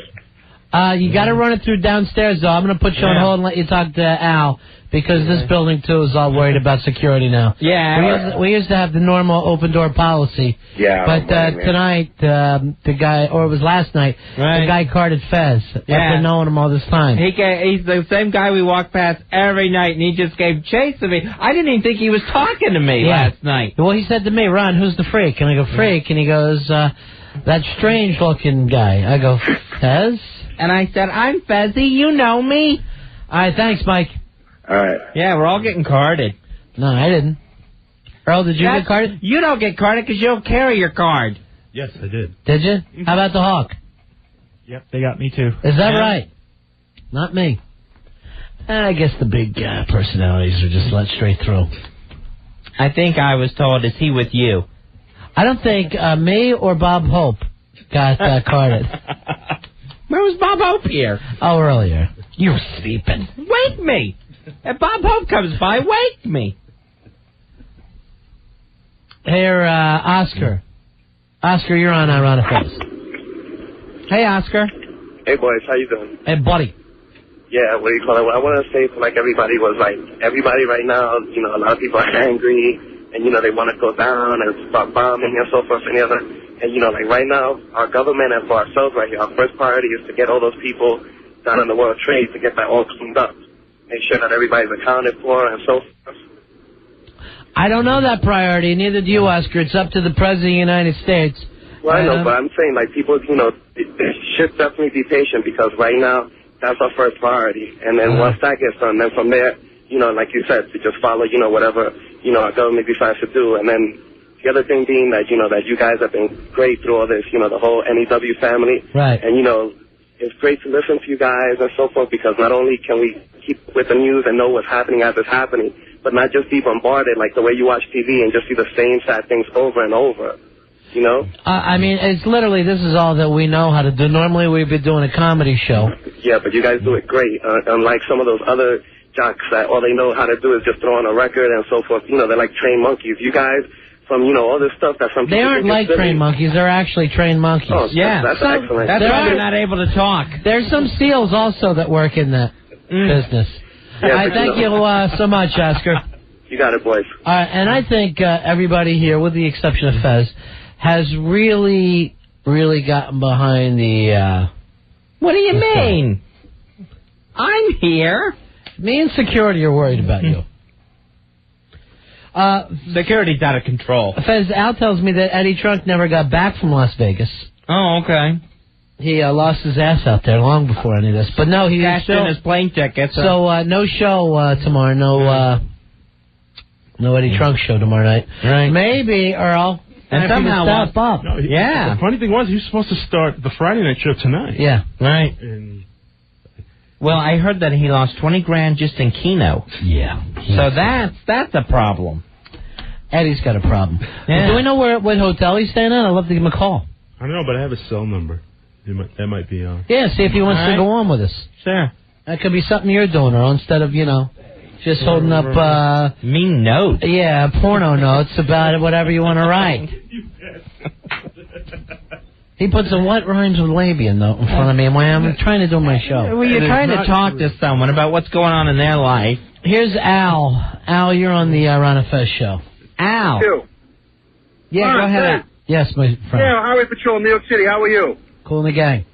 Yeah, just listen. We want to thank everybody out there standing on the side of the street night after night, clapping and waving and cheering us on. It really makes us keep working hard and doing what we have to do out what there. does that feel like for you? It swells you up. You want to cry, you want to control yourself, but you got a job to do, so we just keep going on, and we just appreciate everybody out there, volunteers coming up with food and drinks and clothes. You got to be down there to see what's going on. It's absolutely amazing. Never seen it before in my life. Thank you very much. Okay, guys, take care. See ya, Al. Thanks for the call. 877-692-1027.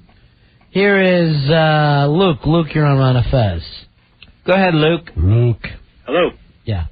Hello. Yes, Luke. Hey, guys. How you doing? Good. You're on the air, buddy. Go ahead. A little jittery. I just wanted to make a few points about the false sense of security in this country before this all happened.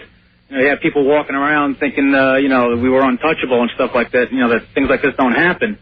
And unfortunately, I think the truth of the matter is, even after this happens, there's really no way to be 100%, protected from this stuff, and people don't know, the ideals that these fundamentalists have over there, it's a really frightening thing, there's always the threat of, this biological stuff you always hear about.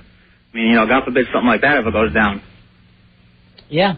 And, God forbid, but of course it's a possibility. we got to stand strong and do what we got to do, but, well, let's hope we can lighten some of the risk by actually getting the people responsible for this one. Well, that's what we need to do. We need to go lead. after all of them, just get rid of all of them, because they're a real threat. And these people, around here you start seeing people think they're just like fanatics and maniacs, and they are. But they're also very disciplined, and they are kind of smart, unfortunately. So you can't underestimate the enemy. We have to really go after these guys and do the right thing. Fez, what were you reading today? You said how long they've been planning this attack.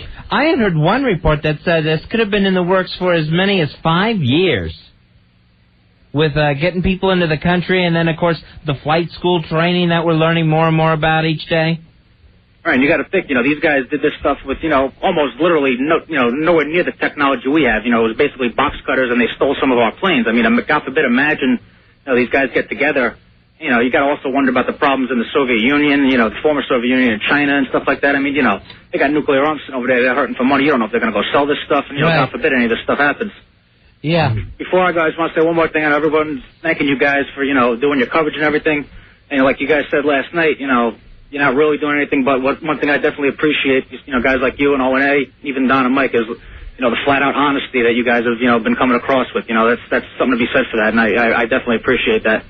Thank you, my friend. And everybody else out there, miracles definitely do happen because I listened to the sports guys for 2 days in a row, almost the whole show. So Beauty. All right. Hey, find some guys out there, all right, guys? Those are good guys. Matter of fact, sports guys coming in tomorrow at 9 to, I believe, 12 o'clock. They'll help out with the Hard Rock Cafe effort. So, sports guys are buddies, Fez. Yeah, sports guys stepping up to the plate. They'll be on 9 to noon tomorrow on 102.7 WNEW.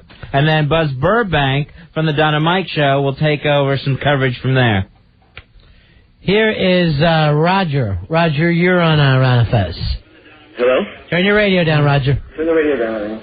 Hi, I'm a teacher in Elizabeth, New Jersey, a high school teacher, and I run the yearbook there. And the minute that the World Trade Center, both buildings had gotten hit, the reaction was immediate. I mean, teachers were talking about it.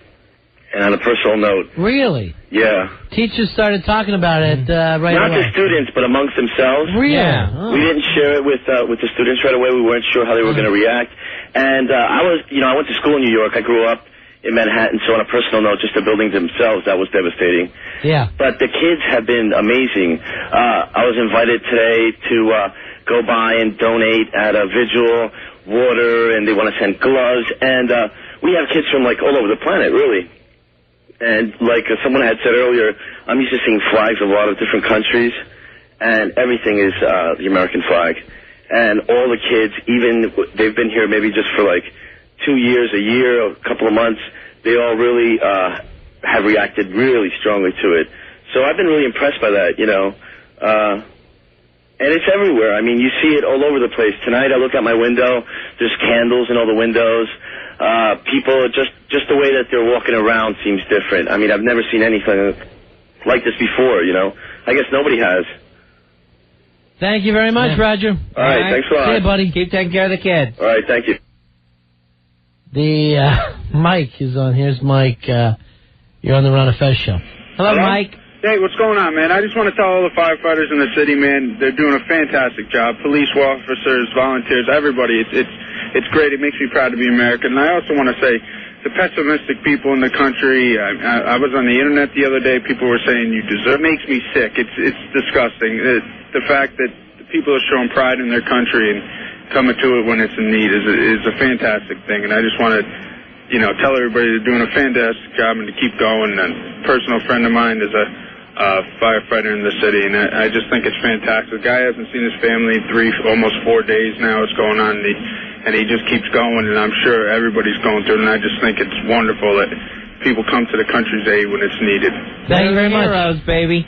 All right, man? Bye-bye. See you guys later. I know the same people that a week ago you were probably honking at in traffic are probably now together at the donation centers and stuff.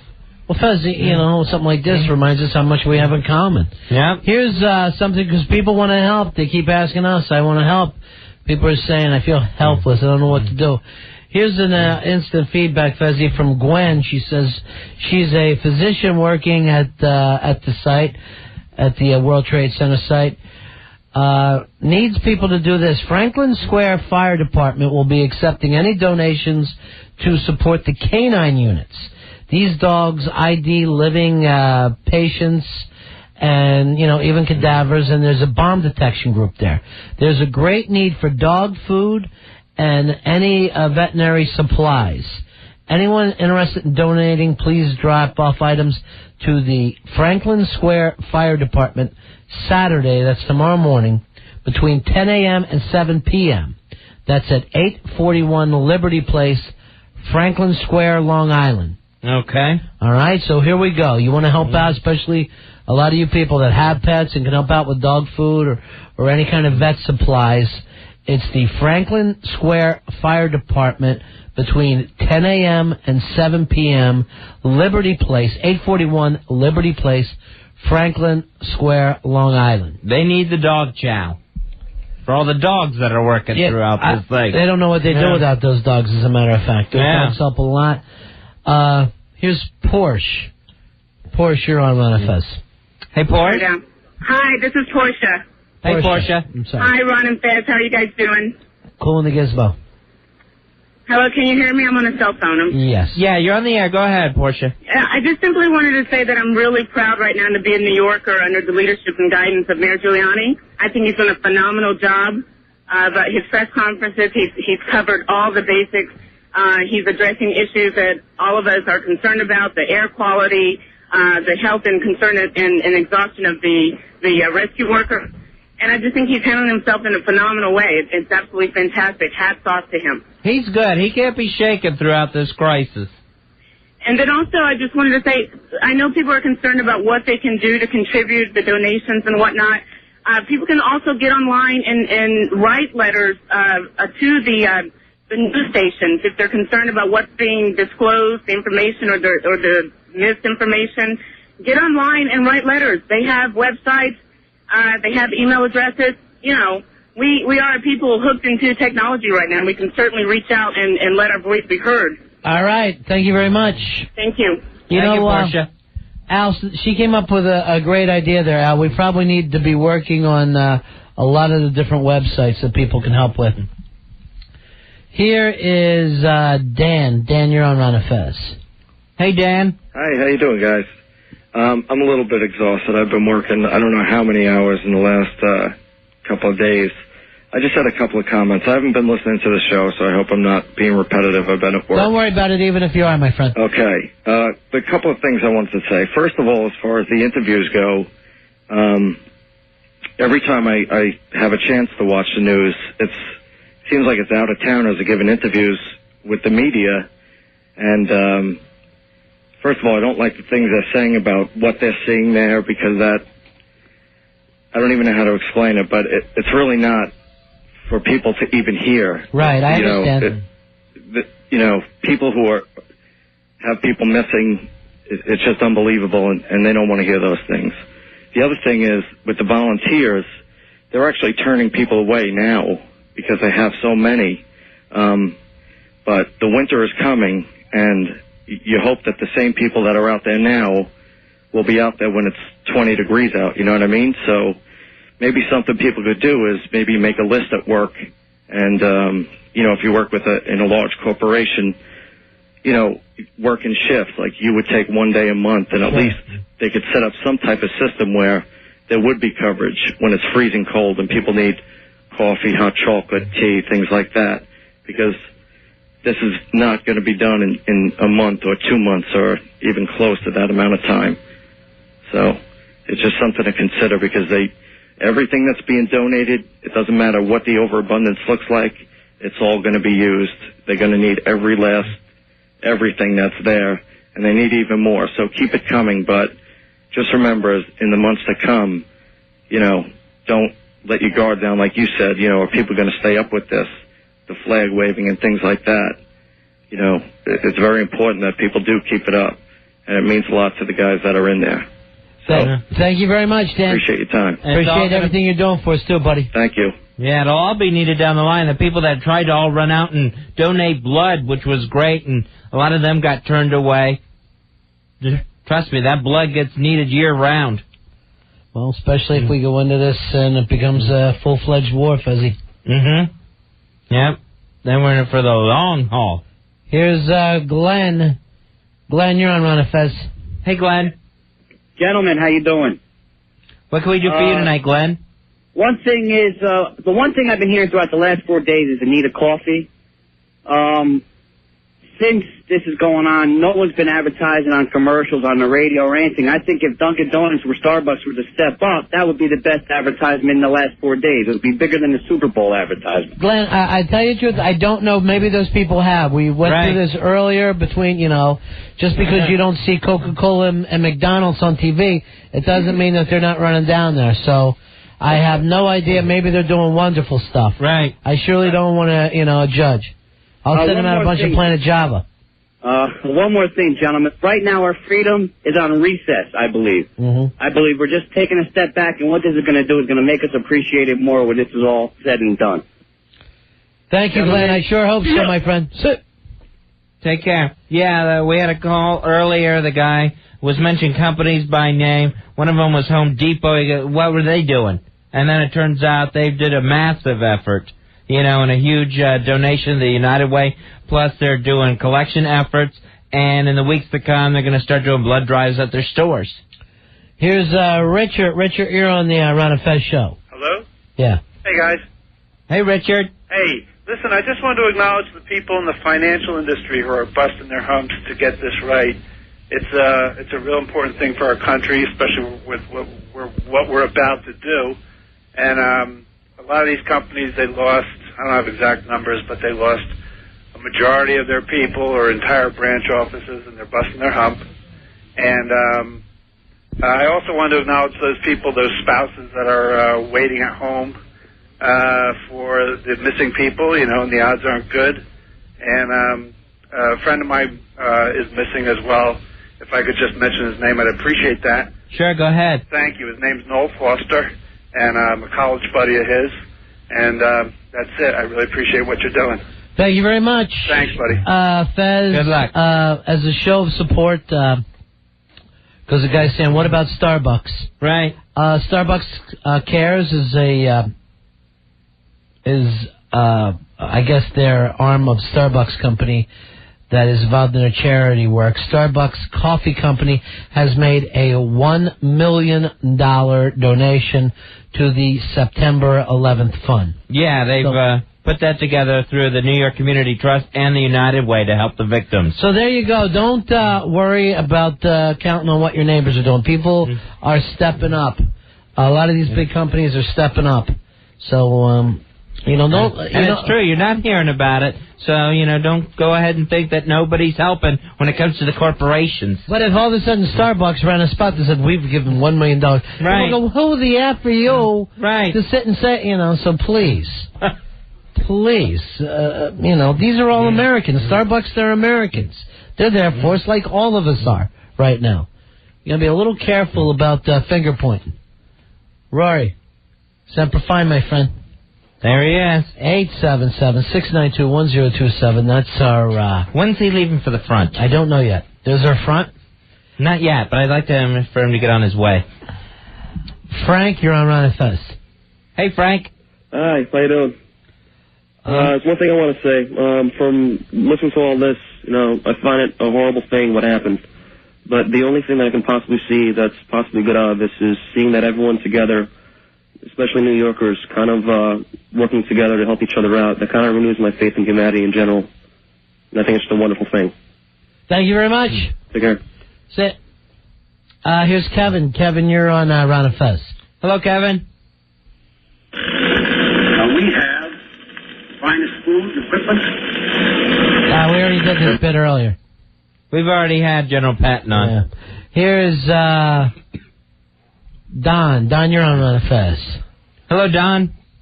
Whoa, hey, you there? Yeah, we're here, buddy. Okay. Go ahead. Yeah, I just want to tell you a story. I got a message on my machine last night from an old Marine buddy of mine. He's now he's a major in the reserves. He got out, but he's in the reserves. Turns out he was in New York City this past weekend. I didn't know this. I get the message from him. I call him. Turns out he volunteered his services, left his job, whatever job he was doing this weekend, and was picking rubble off the site this weekend. And I had so much pride in the guy. Yeah. I'm ready to go back down and sign up again. I've been out 7 years now, but man, just what he did, it just gets me right to the core, man. Sure, buddy. Yeah. Oh, that's all I wanted to say. I just want to let you know this guy's from L.A. too. Yeah. So people all around the world. I've spoken to a couple of friends that are in Illinois, and they're behind us, 1,000%. Well, we're gonna need them all. We're gonna need this country, Fuzzy. And I plan on taking my $300 whatever tax money I get back, donating that to something. Great. I don't need it. If I can buy some bullets, put them in their heads. Whatever it takes. You got it. Thank you very much. Semper Fi, buddy. Thanks, Semper John. Fi. Bye-bye. Thanks for letting us know that. The president today, Fez, today was actually his most presidential day, especially when he was hanging around the guys, but actually even when he was at the church. They have a plan. I don't know what it is yet. And, I keep hearing, now Pakistan is in, and I don't want to report that kind of stuff. Right. Because I don't believe anything I hear yet. I will be here. I believe what is happening when I hear it from Bush or Colin Powell or whoever happens to be up there. But, last night, Fez's thing had me nervous. Fez was taking a clean sweep. Right. Sanitize the region. The entire Middle East. Yeah. What were you thinking? Hitting every city? Hitting every major city? Not hitting every major city, but hitting those terrorist schools and where the terrorists operate. And if that's in more than one country, then yes, that's hitting several countries. What happens, though, let's say a major country, and they say, no, you can't go shooting missiles into our country. We won't let you. What do we do then? Well, you have the situation where if there's terrorists operating in that country and we know they're there, that country will have the opportunity to hand them over to take care of that situation themselves. And if you protect terrorists, you're going to find yourself on the wrong side of this war. Wow. That'll be something. Yeah. We'll see what happens here. Right. Jackie, you're on the Ron and Fez show. How are you guys? Hi, baby. Just wanted to kind of reiterate a little bit. I'm not speaking on behalf of the American Red Cross, but I do work for them, and I'm proud to say that I work for them and the work that they're doing. In the upcoming months, the supplies and the blood supplies and the volunteers, we're going to be needing them. Don't feel frustrated that people are pushing you away or you're not needed, and I know you feel helpless. But just bear with us. We're definitely going to need you in the months to come. Can't say thank you enough. And I keep telling my family, I'm fortunate to work where I work. To see the outpouring of the American people coming together is incredible. Incredible. It's overwhelming. It does seem to be happening, doesn't it, Donna? Absolutely. You could not imagine the thousands and thousands upon thousands of phone calls that we've received for people donating their time, their money, their businesses. I'm shaking. It's absolutely incredible to see and hear. And like I said, I am fortunate enough to work where I work and to be able to see the good that came out of this devastation. It's amazing. It makes me prouder than ever to be an American. And it's overwhelming, but please don't give up. I want everybody to know that in months to come, this is not an overnight thing. This is going to take months and months and months, and to still have that wanting to help 6 months from now or 3 months from now when we're going to need it. So I thank you guys. You guys are doing a great job. I've been tuning in as much as I can. And I just want to say thank you to everybody that's out there, the firefighters, the EMTs, the doctors, nurses. You have no idea the amounts of calls that we have received. It's really, really something. So, Thanks, Jackie. You. Thank you for what you're doing. Much. All right, bye-bye. Thank you. Bye-bye now.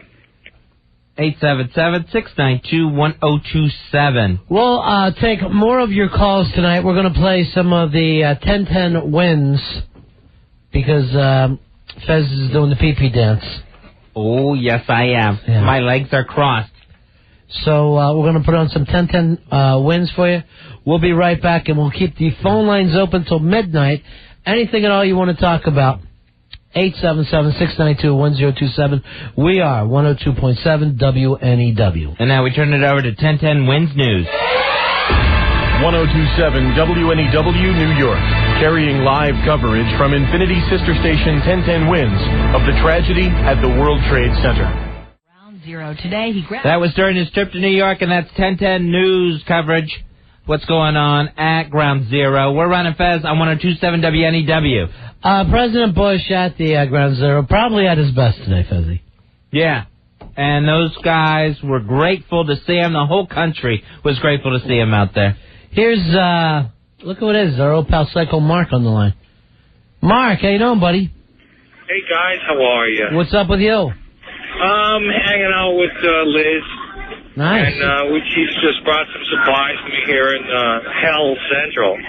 And just hanging out at the bar, drinking here in the neighborhood. That don't make you a bad person. What's that? That don't make you a bad person. You're doing good drinks. Oh, of course. Let me step outside. Hold on a sec. I can hear you. So I just want to say hi to you guys. I haven't talked to you guys in a long time, and you guys are the greatest. Yes, we really are. We really are. And I just want to say all the other radio stations around are miserable mother effers. They are just the worst. Why do you say that? Because how many goddamn trilogy crap, stupid effing songs? How many times when you hear Don Henley's End of Innocence or stupid New York City Moment goddamn song? Idiots. Morons. They're just morons. They're just idiots. I thought we were all coming together now. Well, we're not. We are all together, but not all of us. Yeah. Not that chick at ABC that I had to scream at today. What a douchebag. What is that about? Oh, no. I don't know what it is, but TV producers, they all create them out of the same molds, and they're women, and they're effing nuts. They've just got no brains, no common sense, and they're complete twats. Where is, what's O'Reilly been saying about all this? Yeah. Oh, Uncle Bill? Yeah. What's going on with the Factor? Dude, I haven't seen Mr. Factor in a while. I mean, because I haven't really left Ground Zero since actually last Sunday. Really? And I've been down 2 here days before the bombing. Yeah, well, I mean, I was thrown out of bed when the first plane hit. And the second one I saw come in about 10 minutes later, and it's just, needless to say, well, the rest is history. Yeah. But, I've just been hooking up satellite dishes for Fox and just trying to, you know what it is? Keeping busy is the best part. Because I haven't watched any TV, and I haven't watched any stuff, and I'm just focusing on just keeping busy and trying to work and focus on trying to help, bring people more information, All right, Mark. It's good to hear from you, buddy. But I just want to say hi to you guys, and actually Liz wants to say hi to you guys. We love Liz. her. Yeah. And I know you guys love her. She's fantastic. I had to call her because I called my own friend Ben, and he wouldn't bring underwear to me. He was such a dick. Really? Oh, yes, Ben. I know. See, I know I'm calling it out on Ron and Fez, but he wouldn't bring underwear to me, so he's a dick. But Liz did that. Good. Because I have none. And I just want to call you guys and say hi. She wants to say hi. Okay, put her on real quick. Hold on a sec, real fast. Right. Hot Liz. Hello. Hi, Liz. How you doing, baby? I am doing so much better than I was. Yeah. Because honestly, now that I'm here and I'm like way in the zone, Yeah. and like Mark took me up to where Fox is filming, so I got to get like the view of everything, got to see like the rescue effort and whatnot. And honestly, I feel 100% better here, and everyone here is handling it so much better than everyone out in suburbia is. Is that right? And it's because just we're out there, and like especially where I am out by Sandy Hook, you can see the skyline from a half a mile from my house. Right. Like, we've been going out there and just looking at these big puffs of smoke where the towers used to be, and you don't see the camaraderie and just how, everyone here in the city is handling it better than suburbia is, which is amazing me. Everyone's just so much more in tune with each other. Everyone is just so, it really is absolutely amazing. Of course, I did see a couple of things, and Mark did have to deal with a couple of my little, female outbursts where I got all hysterical. Oh, yeah. But like a female TV producer. The miserable bitches were all in this together. All right, Liz. All right. Take care, honey. You guys are the best. All right, bye-bye. All right, love you guys. All right, take care. Those two make quite a pair. Yeah, they are. There's, I'd love to see. The same mold there. Maybe I'm crazy, but I'd love them to have a foul-mouthed child. Oh, wouldn't that be nice? Yeah. Just a little baby that actually cussed out the priest at his christening. That would be so nice. We talked about our own Eddie Trunk being in Las Vegas. He had taken a trip. He hasn't been able to get back to New York. Just noticing on the news that Las Vegas did a tribute just now where they were turning out the lights along the strip, Ronnie. Really? As many lights as you see out in Las Vegas. A lot of the big casinos were turning them all off. And tomorrow... I had the feeling Trunk's involved. Tomorrow, Las Vegas is doing a tribute to Neil Diamond, which you would not believe. It looks exactly like him, and you get a dinner with it. Uncanny. No, it's canny. It is? It's canny. More canny than Yeah. Here's Amy. Amy, you're on Ron Fez. Hi, Amy. Hi. I just want to say, because I called a few nights ago, and a friend of mine was missing, but he called me today, and he's okay. And I just want to let everybody know that, who has family or friends that are still missing, that are being searched for, that there is definite hope. All right, that's great to hear. Thank you, Amy. honey. Yeah, and I love you guys, and you guys are still doing a kick-ass show. All right, bye-bye now. Bye-bye. God bless. Here's Bill. Bill, you're on Ron Fez. Hello, Bill. Bill? We lost Bill. All right, Bill's not there. Here is Joe. Joe, you're on Ron Fez. How you doing, Joe? How you doing? Hey, buddy. I'm a new Navy recruit going in about a week and a half. And, you know, you can see all these movies about war and this and that, but, I sat down, I was in Hoboken last night, I talked to an old man. And he said, you guys are finally realizing what we felt all these years. You know, you scoff at old guys, and they, break your balls about things and about pride in America. And, I never felt this before, I want to go and do this for my country, It's just amazing. How old are you, Joe? I'm 24 years old, and, I tell you what, I'm a blue-collar guy. I never went to college, and, I never really had anything like call my own or, you know what I mean? Like, I'm community school, like, dropout, the whole 9 yards, and I know everyone tells me I have S luck, but, I don't think I do, I think I'm ready to go there and make a difference, Speak up for my buddies here that are just, ripping roofs off and paving and landscaping, And I got a week and a half before I go. I mean, I don't know what I'm getting into, but, I'm ready for it. You just signed up the other day? No, I signed up back in June. Oh, okay. And but you know what? I'm just like I'm doing it for all the guys that can't do it. Like it just blows my mind. I never felt like this before. And like my grandfather's a WW2 vet. And he's like, he told me, he even told me today. He's like, this is what we're talking about. This is the stuff that we're talking about, and you guys are finally getting a glimpse of it. And I just wanted to say, God bless you guys and your families, and hopefully, everything will be all right for me and all the guys that are out there, and God bless the guys at Ground Zero, and, that's all I wanted to say. Take care of yourself, Joe. Yeah, take real good care, be careful, and thank you for volunteering. Hey, Fez, you ever think about joining the Navy, or you just like to dress up that way? That's just an outfit that I have for special weekends. Here's David. David, you're on Ron Fez. And karaoke. How you guys doing? I just want to make an announcement to all TLC licensed drivers, all yellow cab drivers. They need volunteers to take around people, take around rescue workers, back to and fro, whatever. Just head over to the Javits Center. You just go ahead, sign up, find out where they need you stationed at, whether it's the Armory on 25th and Lex, wherever they need you. They need us, guys. Just go out there and do what you got to do. All right, thanks, man. And just one more comment. You guys had mentioned something earlier about celebrities not really putting themselves out there so they don't sensationalize.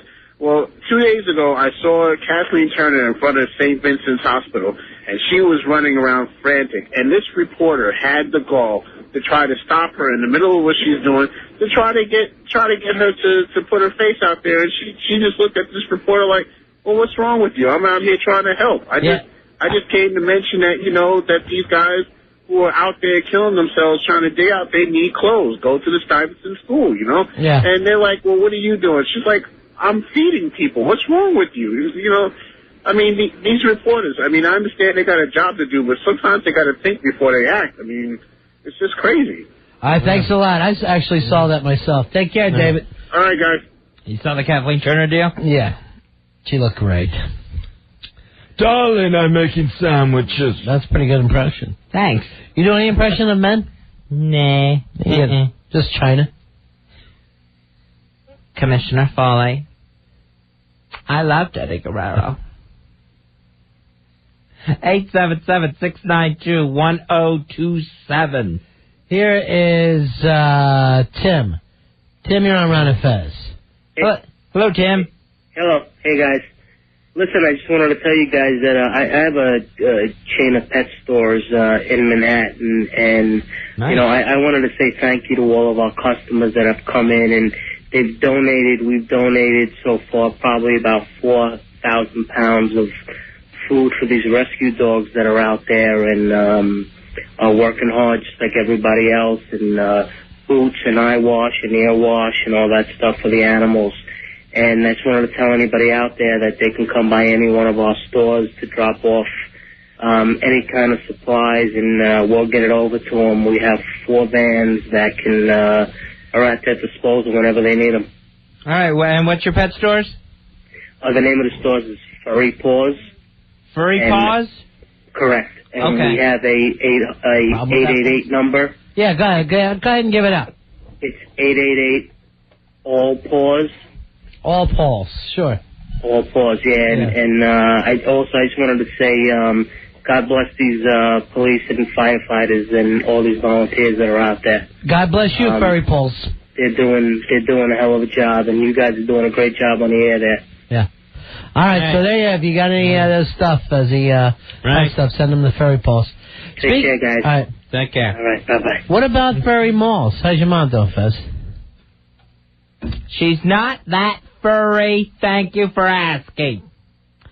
Have you ever shampooed her back? Yes. No further questions. But no, I had no further questions. But you just wait. Here's Chuck. What's up, Chuck? Yeah, hey guys. Hey, buddy. I just wanted to let you know that I'm a veteran. I served in the 70s, and we were stationed out of New London, Connecticut. Yeah. And I remember the days where you come in port, and the locals you get booed, you get at the local military. Right. And I think I have a tough time with your phone there. My phone's... Yeah, it's cutting in and out, Chuck. We're having trouble hearing you. But I guess you were saying that you got booed because you were in the military during the Vietnam War. During the Vietnam War, and I've been going to the promenade, and just, everyone's standing at the promenade. God bless America. The last couple nights has been making me cry. Thank you very much, Chuck. Okay.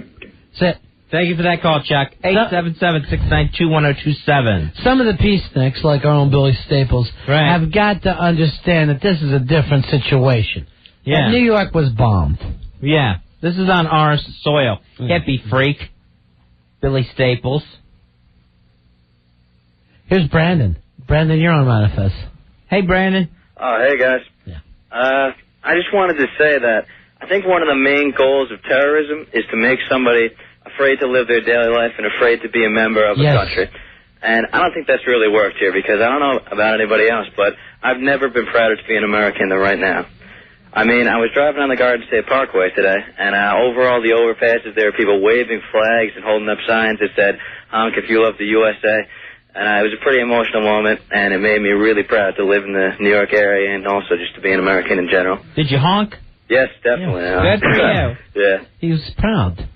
Thank you. All right, see ya. That's it. Thank you for the call. It's 877-692-1027. Kevin. Kevin, you're on Fez. Hello, Kevin. How are you guys? What can we do for you? Oh, I live up in Connecticut, so it's been kind of a strange feeling, a little bit removed from being down there. But I was kind of a casual fan of your show when you switched over to nights. But after listening to O&A and you guys the last few nights, you've got me committed. You're doing a terrific job. Thanks. That's very nice, my friend.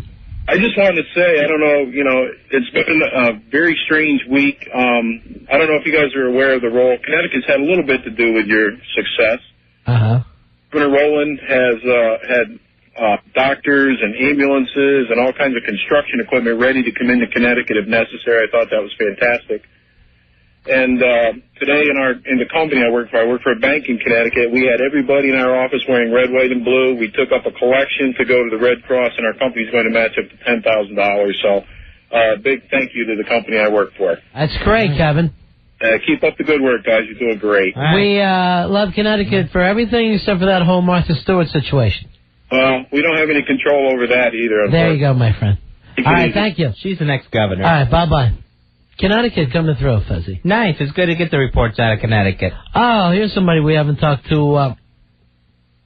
I guess it's the night it happened, right, Fuzz? Well, right, yeah. It's our buddy, the Assman. Yep. We had a very sad Assman on Tuesday night. Assman, how you doing, buddy? How you doing, guys? Hey, pal. Oh, boy. I mean, it's been rough. I have, I have 4 or 5 cops, friends. I got a few firefighters that are down there. I even have an FBI agent that's out and about doing things. So it's really tense. I mean, they come back. They're like, it's almost like somebody coming back from war. They're like, you can never imagine it. Right. It's just amazing. So it's just it's gotta keep your chin up. Just push forward. and just, have faith.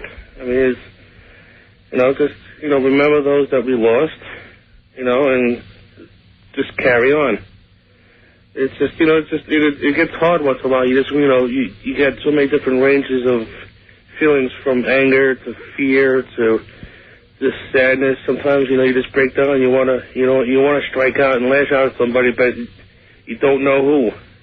So it's, I know exactly how you're feeling, Ass Man. I think we've all went through that. Yeah. And I guess, we're in the middle of it, Fez. It's not over for us yet. Sometimes you might go back to feeling a little bit normal, and then, you find your heart ripped out again a little later on. Yeah. And we don't know what lies ahead of us in the next few days and weeks. And beyond that. Ass Man, what's the story with your operation when you get your staples put in? Monday I go in. Monday? Monday I go in. Best of luck with that, buddy. Alrighty, guys. And how much are you weighing before you go in? Officially, 5'11". All right, 5'11". Oh, you went up. What about this, Ass Man? You lose 350 pounds. You join the Navy as a slim sailor. Believe me, I lose that weight, you couldn't keep me out of the armed forces. If we're still at war and I have this weight off, I swear to God I'm signing up. Or you skip the operation and go in as a destroyer. You know what I want to do? I want to go in now, give me 5,000 White Castles and a lighter. Oh, jeez. He's not fart jokes. Ass Man, take care of yourself. Be careful with that operation, all right, buddy? Yeah. I'll keep in touch. Best wishes, buddy. And best wishes to all your buddies. I know you love your pals, Ass Man. I know. You're the kind of guy who really loves his friends. Listen, guys. Yeah. See ya. See ya. All right, as soon as you can, let us know how the operation went. I will. I'll let you guys in. All right. All right, Sean writes, Sean from Queens, are we ever going to hear from the Nature Boy again? What about a Phesatorial? Does anything remind you of Mother and Bobo? Please don't think I'm an a-hole. Someday we will get back to doing our normal show, Sean. Right. We'll do that all again. At some point. And it'll be newer and better and completely different. Fez is not going to play such a big role on the new show. What? What new show? We're going to go straight comedy. I will be here and as prominent as ever. I talked to Jeremy. Nazi Jeremy? Don't call him that. He's European. Today he says he's from Switzerland. Today he tried to tell me he was Chinese. He asked you if you wanted to eat Chinese. Oh. I can never understand the Eurotrash accent. Here's a young kid on the phone, Fuzzy, 13 years old, wants to talk to us. All right. I always, for me with the kids, I always feel bad when I just think of what a carefree youth I had. Carefree, not drug-free, but carefree. You think I'm proud of that? You think I wish I didn't do it differently, especially now? I'm not sure. Do I ever bring up anything about you or your family? No.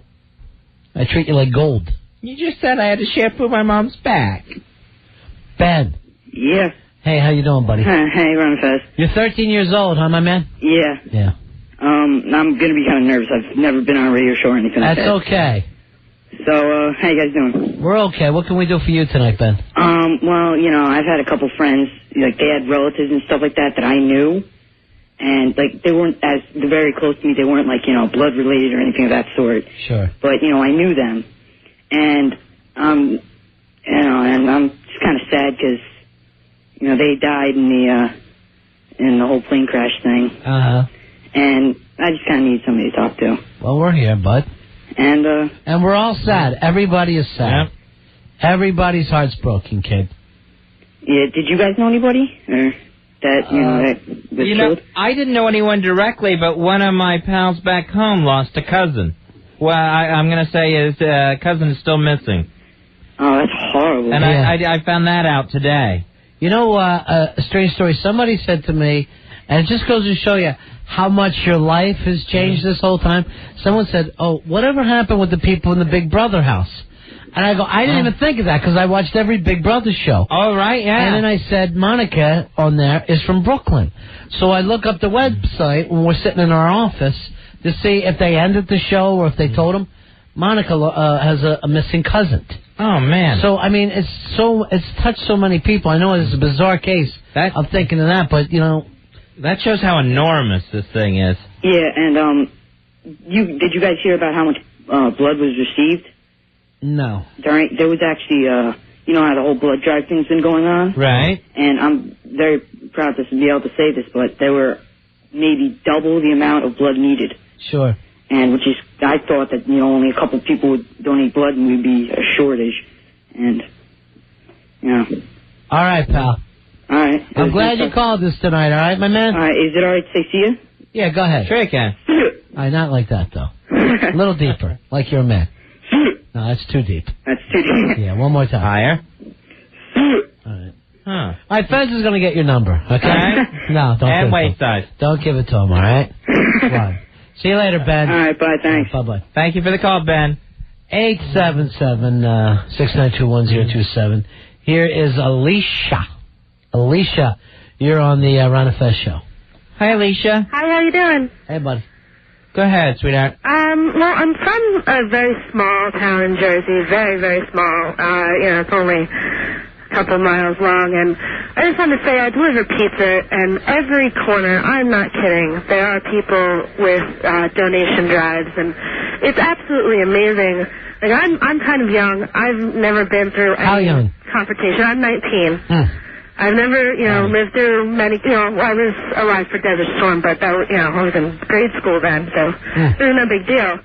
But it's amazing to see just how much everybody comes together, and in the suburbs it's, you know, a little different because we're not there in the rubble, but it's affected everybody beyond belief. Me and my mom stay up till like 2 or 3 in the morning, hysterical, watching the news. Like, I don't think I've cried this much in my entire life, and it's a little ray of hope, even as far as you know, the middle of Jersey, to see that we're doing something, and it feels really good. I'm glad to hear it, honey. Take care of yourself. Thanks for calling us. Thanks. Bye bye. All right, bye-bye. Thank you for the call. 877-692-1027. Here's Mike. Mike, you're on Ron and Fez. Hey, guys, how you doing? Buddy. First of all, I just want to say what a refreshing voice you guys are. I used to listen all the time. I was a regular caller, you know, to Paulo on Fridays, giving my movie reviews. But I haven't had the opportunity, but I'm coming back tonight from the World Trade Center thing. Not necessarily ground zero, but ground one. My company's got a trailer set up there with power tools, you know, drill bits, saw blades, all like that to help these guys out. And man, I'm telling you, coming back from there, it's just an unbelievable thing, you know. I happened to pick up a fireman who was just looking for a ride. He's from Springfield, Massachusetts, and I was fine the whole time I was down there until I got to talking to him. And you know, he's thanking me, and I'm saying, are you kidding me? You know, I mean, I'm just running tools and supplies in, man. You guys are doing it all, you know. Yeah. And like I say, I just want to say I haven't had the opportunity to listen to you guys, and you're coming back, like you were saying before, Ron. You know, you just run a gamut of emotions all day long. Yeah, you know? it's amazing. And you know, right now I can't even remember the show we used to do. I had not thought of Polo, and it seemed like when you did the Geek, that seems like so long ago, like years ago. Even the first show since the disaster that we did, the Tuesday night show, seems so long ago. Yeah, you, at a time where you would want time to move along, it does seem to be dragging, I guess, because everybody's just hanging, hoping that, you know, we're going to get some people out of this, you know. And everybody down there, they're still all about that. That's all they want to do is keep on working. I mean, it's like a whole city unto itself down there, you know. And you just, I'm so proud of those guys. I'm really, really so proud of those guys. Man, you can't say enough. It's just incredible, you know. They just keep on going. But I just want to say, really, you know, this is getting to be a little bit of a cliche, and a terrible thing to be a cliche. But God bless you guys. Keep on keeping on, and you know, you made a Teamsters night tonight. Let me tell you. Thanks to all the Union Brothers out there too. It's amazing, just amazing what you guys have done. Hey, thank you, and listen, give my regards to Polo. Yeah. All right, see you later now. Polo, I wonder how he's doing. The big wife of his. He's hiding behind her.